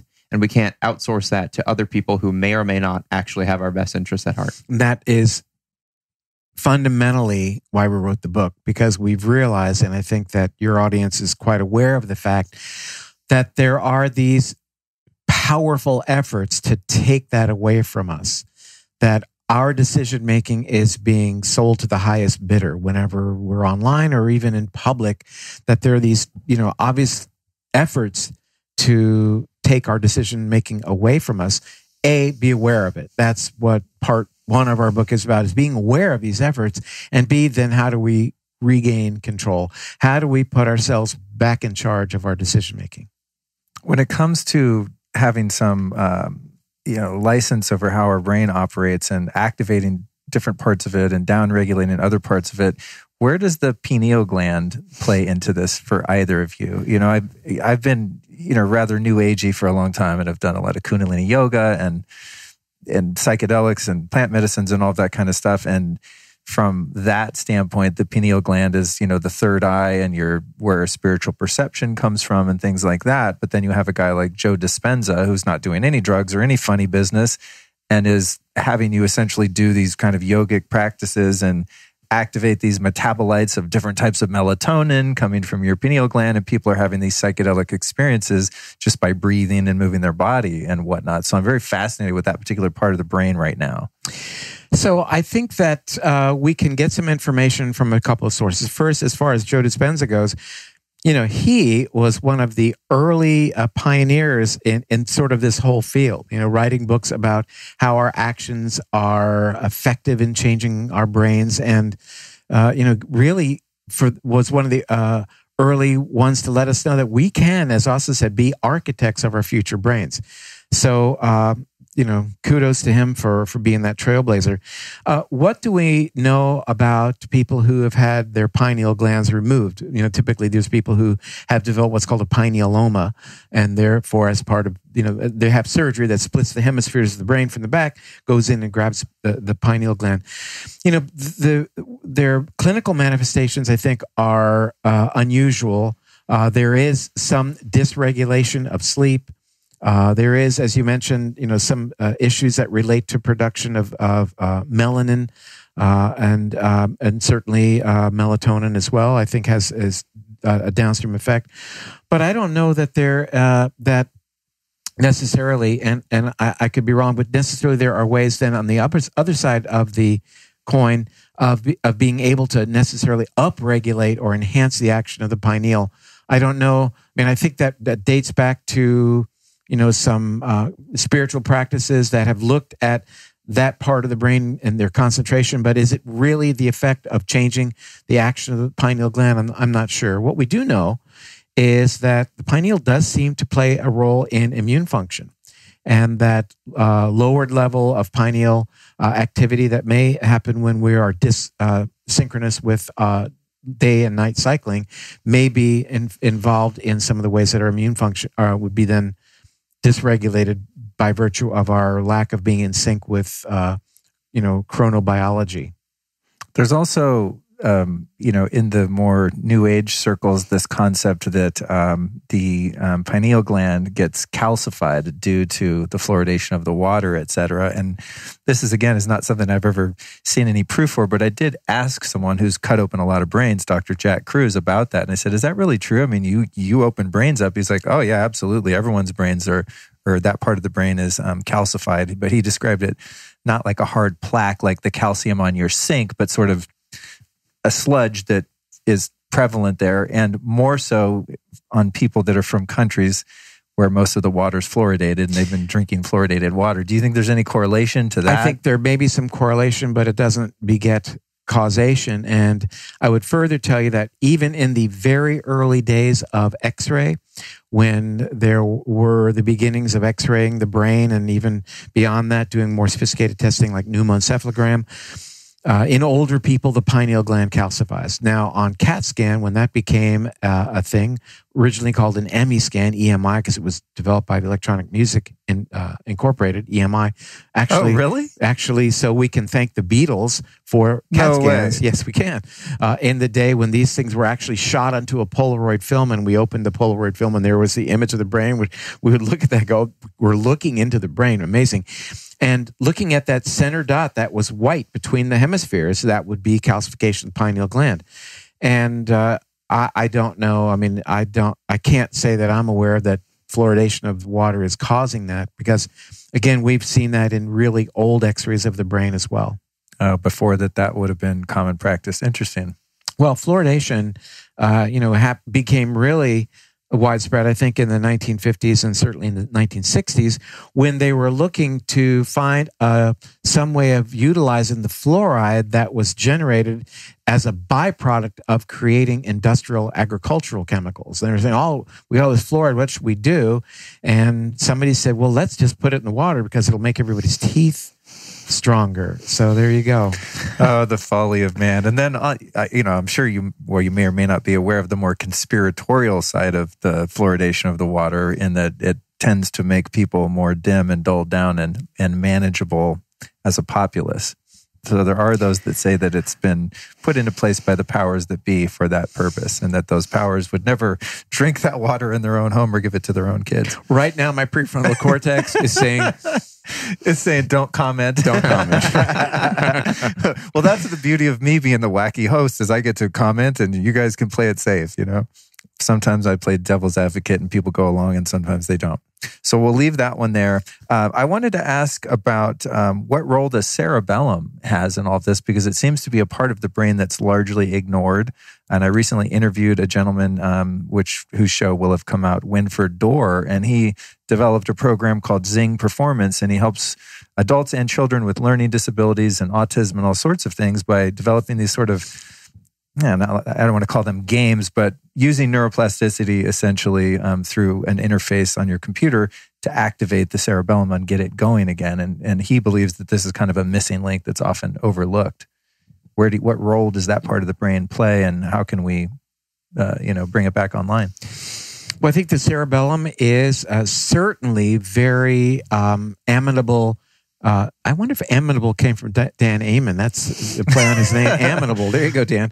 To the notion of neuroplasticity, not just in the folia or the part of the cerebellum itself, but in its connections to other motor areas and coordination areas and sensory areas in the parietal cortex in coordinating movement. So I think that there is plenty of room for validating interventions that are designed for enhancing motor activity based on this whole notion of neuroplasticity as it relates to the cerebellum. It's really a beautiful part of the brain. Cerebellum means little brain, but when you look at the cerebellum, when you slice it in a cadaveric specimen, it's called the arbor vitae, the tree of life, because you should see this beautiful tree of the cortex, then sort of looks like cauliflower, which I think really reminds me of a brain or cerebellum. So it's really I don't know how this is going to sound on your podcast, but it's really a beautiful part of the brain to dissect. If that's so, in my earlier life, it was my thing. I spent a year dissecting human brains to. In my different lifetime, but we were writing a book at the time on what's called microsurgical anatomy of the brain, where the operating microscope had just been developed by a company called Zeiss in Switzerland, allowing neurosurgeons to do much more technical work in the brain than they had ever been able to do, but they didn't have a roadmap. So our lab decided that we would create that roadmap, and we started taking parts of the brain and looking at them under the microscope and mapping them, which was kind of cool. But I would say that when I began the project, I was a junior in college, and on my first day on the job, I remember I went to get the brain to start my work, and they said, "Oh, the brains are down in the morgue." I was at a hospital, and I said, "Okay, that makes sense, in the morgue." I went down to the morgue with my cart.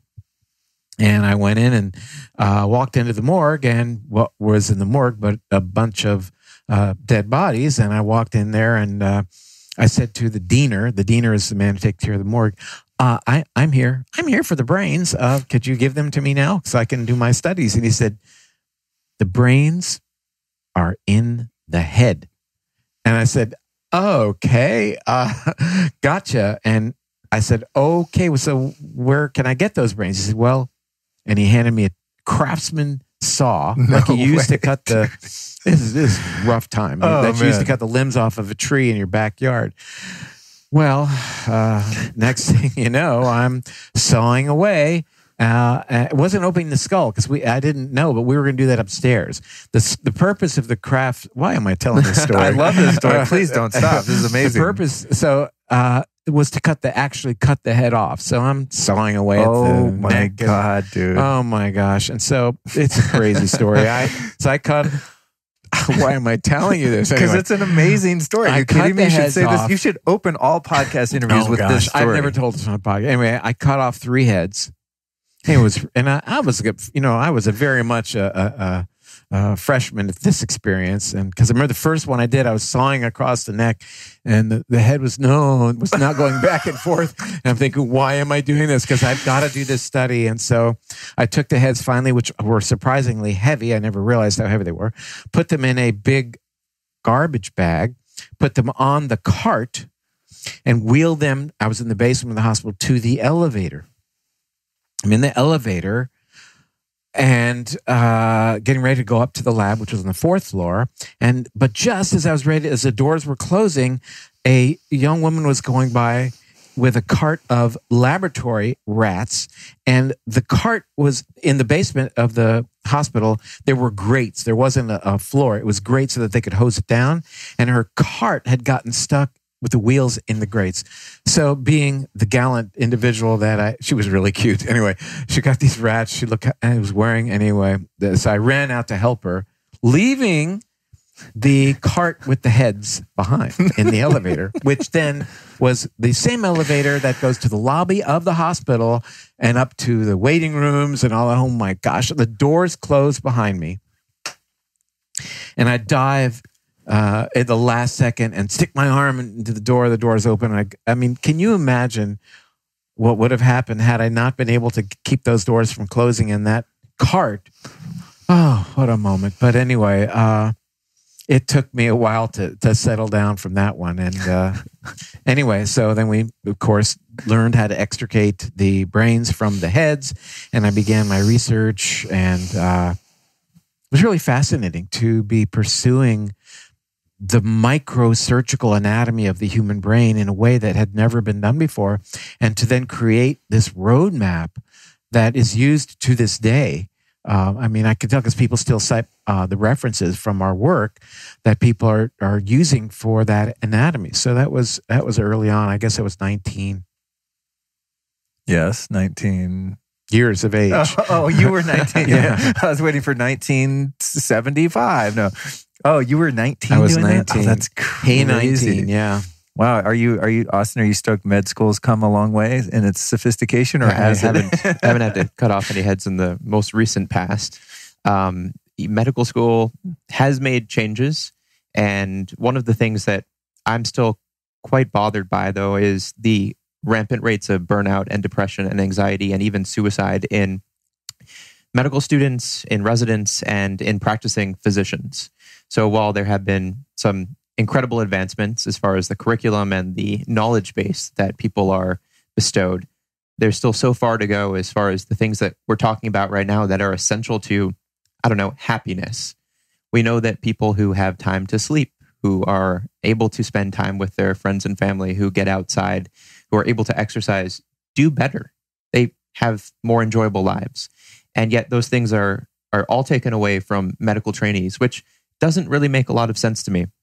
Because at the end of the day, I believe that as providers, we're trying to help patients optimize for happiness, for lives of happiness, as much joy, purpose, meaning, and yes, health for as long as possible.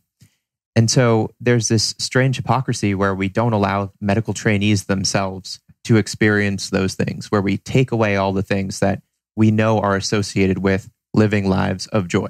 So that's, I guess, a separate topic, but something that I feel strongly about, which is why, if we say these things are important, are we not letting the people who are supposed to be the strongest advocates for this to have the lives where they get to enjoy health and happiness? Amazing. I think that's a great statement to make. And those of you running universities listening, please take heed. And beyond just the statement that Austin makes right now, he's done a lot of writing in that area, a lot of outreach, because he's targeting those very people who are, the front line of defense for the population seeking happiness and seeking reconnection. So, good on you, man. Absolutely. The last thing I want to cover with you guys, and then we'll get out of here, is the importance of sleep. What happens to our brains when our sleep is crap? I can start with that. In the last 100 years, we've made tremendous strides in understanding what sleep does for the body. But still, we live in a society where it's seen as a badge of honor to operate on 4 hours of sleep. I would say medical residency is the best example of that. Specifically, these high-intensity surgical residencies where it's, I only had 2 hours of sleep last night, but I'm still here in the hospital seeing patients. Okay, why are we so excited about that? We know that sleep is associated with worse decision-making, for example, which is exactly what you want in somebody who is operating on you. So what does sleep do for the brain? Well, it does a number of different things. Let's begin with a little background. Sleep is associated with better overall health. People who get more sleep have lower rates of developing all sorts of diseases. Those diseases go from heart disease and then all the way up to Alzheimer's disease. We see that not getting enough sleep is associated with higher rates of developing Alzheimer's disease. Okay, so that's long-term brain health. We know that getting more sleep may be protective against developing this degenerative brain disease. What I think is more interesting is, what is it doing in the short run? What happens when we skip a few nights of good sleep in favor of watching an extra couple hours of Netflix, which is something that, yes, I've been doing in the past as well. When we don't get enough sleep, we become more emotionally reactive. We become less able to make these measured decisions. We become less able to suppress poor choices. And so that means a whole bunch of different things. That means that when we're interfacing with friends, family, coworkers, trying to land a business deal, we're more likely to snap at that other person. We're more likely to feel like they are trying to get us as opposed to working with us on our team. And that damages our social interaction. Great. Obviously not something we want. Sleep deficit is associated with behaviors of loneliness. What does that mean? Well, loneliness is an epidemic in the United States. A recent survey showed that 47% of people feel like they are experiencing being alone in a given week. So what does sleep deficit do to loneliness? Well, in a study by Matthew Walker, who is a provider, he is a sleep doctor who wrote a book called Why We Sleep, which we highly recommend. He showed that people who are sleep deprived don't want to be as close to other people physically. They had people who were sleep deprived and people who had a good night's sleep go into this room, and then the researcher would approach these people and they'd say, tell me when it gets uncomfortable. People who were sleep deprived said that they were uncomfortable a significantly larger distance than the people who had gotten enough sleep. Moreover, people who were sleep deprived could be, when an outside group of people looked at people who were sleep deprived, they felt lonelier looking at these people who were sleep deprived. So it shows that sleep deprivation may induce a loneliness contagion, a contagious loneliness. Okay, so these are just a couple of the things. Dude, wow. Not to mention sleep deprivation. I love people say not to mention. Then go ahead and mention there are other things. To Please mention it all goes the without saying. Let me say it. As if we needed more reasons to get good sleep. People who don't get enough sleep tend to eat more calories of poor caloric, or I should say poor quality, than people who get enough sleep. Somewhere in the ballpark of 300, 350 calories in a day. They don't spend any more calories. It's not like they then go offset it with exercise. They just eat more calories. And those tend to be calories that are not great for us. So these are things like unhealthy fats and carbohydrates. When they put them on a buffet table, that's what they tended to pick. Let's keep going. What does sleep deficit do to your decision making? Well, there's research showing that people become a bit more impulsive. And why might this be happening? Well, sleep functionally disables the connection between the prefrontal cortex and the amygdala. In just one night of sleep deprivation, there is a 60% increase activation in the amygdala. In 2 nights of sleep deprivation, there is a decreased connection between the amygdala and the prefrontal cortex. So the implications of not getting enough sleep is so much beyond what we already probably know, which is I don't feel as good. I feel a little bit more snappy at other people. I feel a little bit less focused. That's true, but so much more is true. And I think the message would be, when you are investing in your sleep, you're investing in so many aspects of your life, but specifically in your brain function, in your thinking. So it's not like I need to get my things done and then maybe I'll get enough sleep tonight. If you want to, I don't know, be a happier, healthier person or make good decisions at work, you want to land that business deal, you don't want to have an impulsive decision where you sell all your stocks based on something you heard on the radio, you need that sleep. It is going to balance you out and ensure that you're making the best decisions possible. Damn. Sleep's important to me because I get super irritable and I'm brain dead like when I don't get sleep. So it's something I've really worked on. And now that I'm working on it through a bunch of ways that I've talked about on the podcast ad nauseum, people I'm sure have heard all the tactics and things like that. But I mean, it just never ceases to amaze me. I got a cabinet in there of supplements. I mean, there's probably literally thousands of dollars worth of shit in there. And if I don't get enough sleep, I go in there, I take 50 things and this and that. And I feel a little better, a little more functional. And the next day I just get a good night's sleep and I don't need any of that stuff. I mean, it trumps everything in terms of performance. You know, when you take a group of people, and I've done this, and ask them, what are the most important lifestyle choices that you think are really important for your health? Sleep is never on the top of the list, or never even mentioned as among the top couple, 2 or 3. It's always about exercise and about the food that you eat. And, you know, very rarely do people really recognize that this is, you can do it. You can not exercise for the rest of your life, and it may affect your lifespan to some degree. You could stop eating for 40 days and 40 nights, and then you'll eat again. You know, if you don't sleep for a week, you'll probably die.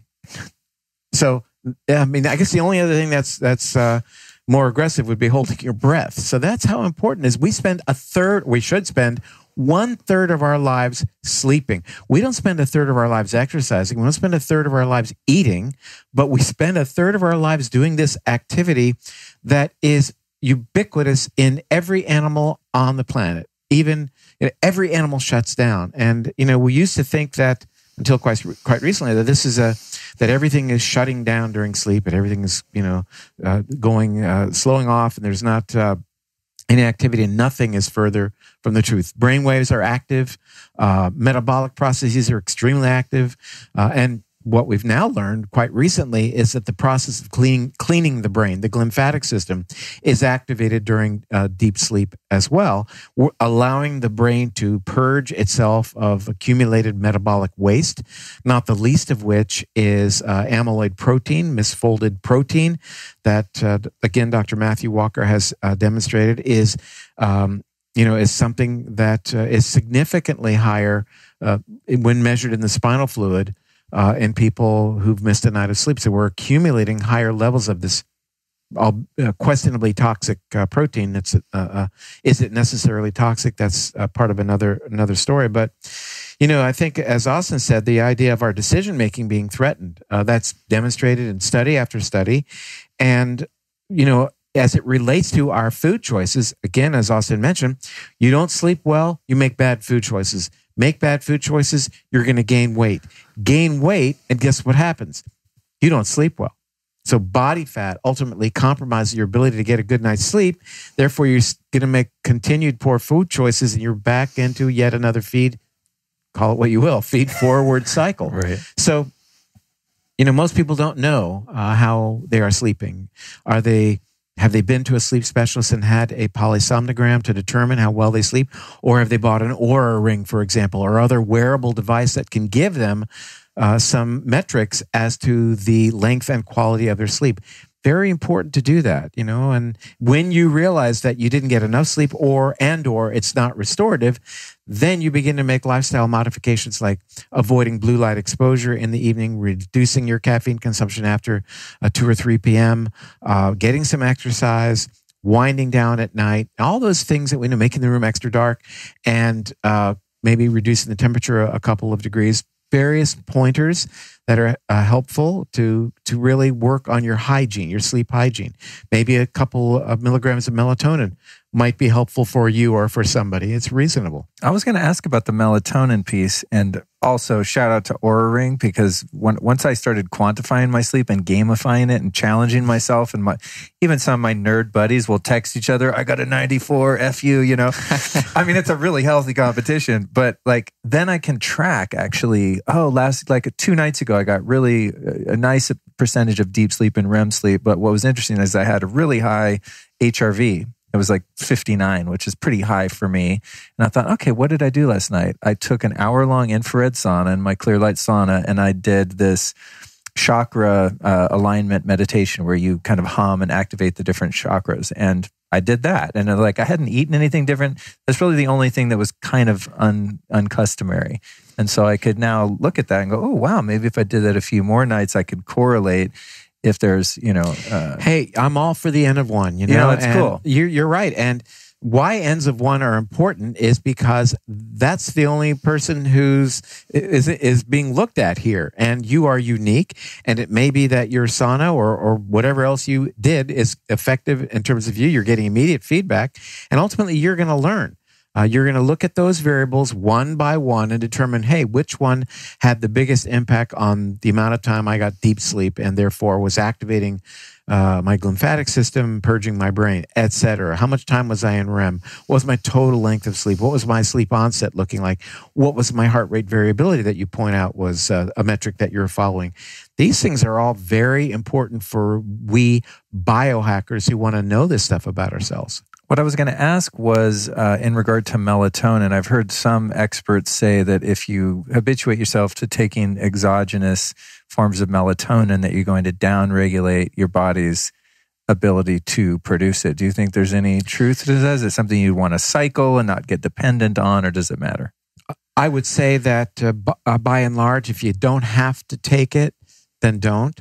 I use melatonin extremely infrequently, but I do it when I cross time zones, large time zones. 3 hours, not enough for push me to take melatonin. I personally, N of 1, I can absolutely feel melatonin when I take it in a very big way. I actually once took another actual sleeping medication on my way over to Europe, and I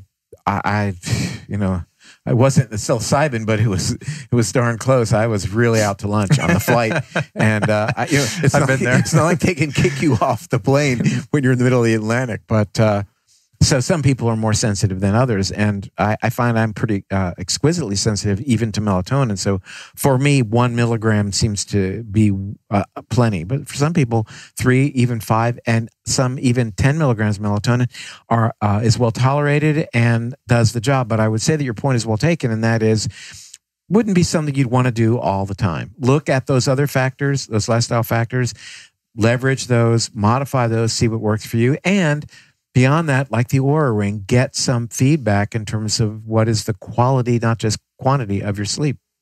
Love it. All right, guys, last question. You guys have taught me so much today. You've taught our listeners so much, and our viewers, by the way. This is a great YouTube video. Those of you that are just listening to the podcast, who have been 3 teachers or teachings that you might recommend our listeners go check out? Could be in any area of life, just something that's really informed who you are. It's a great question. I want to say the default one here, which is my dad. I was just going to say you. I was just going to say you. Well, I beat you to the punch. You're going to have to find somebody else. But as you are a mentor for me, in not just the academic world, but in becoming the type of person that I want to become, and working on this book project with you, it's one thing to talk about the science with somebody else who's interested in the science. And after 3 cups of coffee, we're both really interested in the science. But to be able to explore this philosophy piece of what is it we're trying to do in life and how can we share these things we've learned with other people, it's been incredibly meaningful to me. Other people who I'd like to credit with at least the last several years of my journey would be a couple of my good friends from home. And then Alan Watts' philosophy has been of huge benefit to me more recently, and trying to just say, what are we doing in this world? What are we trying to get out of it? And what are the things that really don't matter so much that we don't have to fixate upon? I have also invested in some Stoic philosophy that has been helpful in grounding me. As far as academic people, I've been a big fan of Matthew Walker's work. We mentioned him before. He is a sleep scientist from Berkeley, and he is showing the world how critically important sleep is. He opened up that world for me because I tried to justify the idea that sleep was some sort of a secondary activity until I started to appreciate some of the research that he's been doing. So that would be, I'd say, my core go-to right now. I've really been thankful for people like you who have been willing to create podcasts to democratize information. And I've absolutely loved listening to podcasts from Hidden Brain to Rhonda Patrick, because it's just the spread of ideas. It creates that spark of insight that will sometimes be the reason that I want to write a blog post or just write in general, to create that curiosity. And so I guess that's just a general shout out to people like you who are willing to get out there and have opinions and research this stuff and take it out of textbooks and make it available. Amen, brother. How about you, David? Who are your 3? Well, I'm going to bend the rules as well. And I noticed he gave 10, but I let it slide. That's the way it goes. Hey, man, gratitude has no bounds. I too would thank my father, who I miss. I really miss more and more as the years go by, because his lessons become more and more meaningful as I get older. He was a highly skilled neurosurgeon, brain surgeon, but it was the compassion part that I still I remember most, and so he was and remains powerful influence. And I have the opportunity to have that influence from who came before and to who came after, and that's Austin.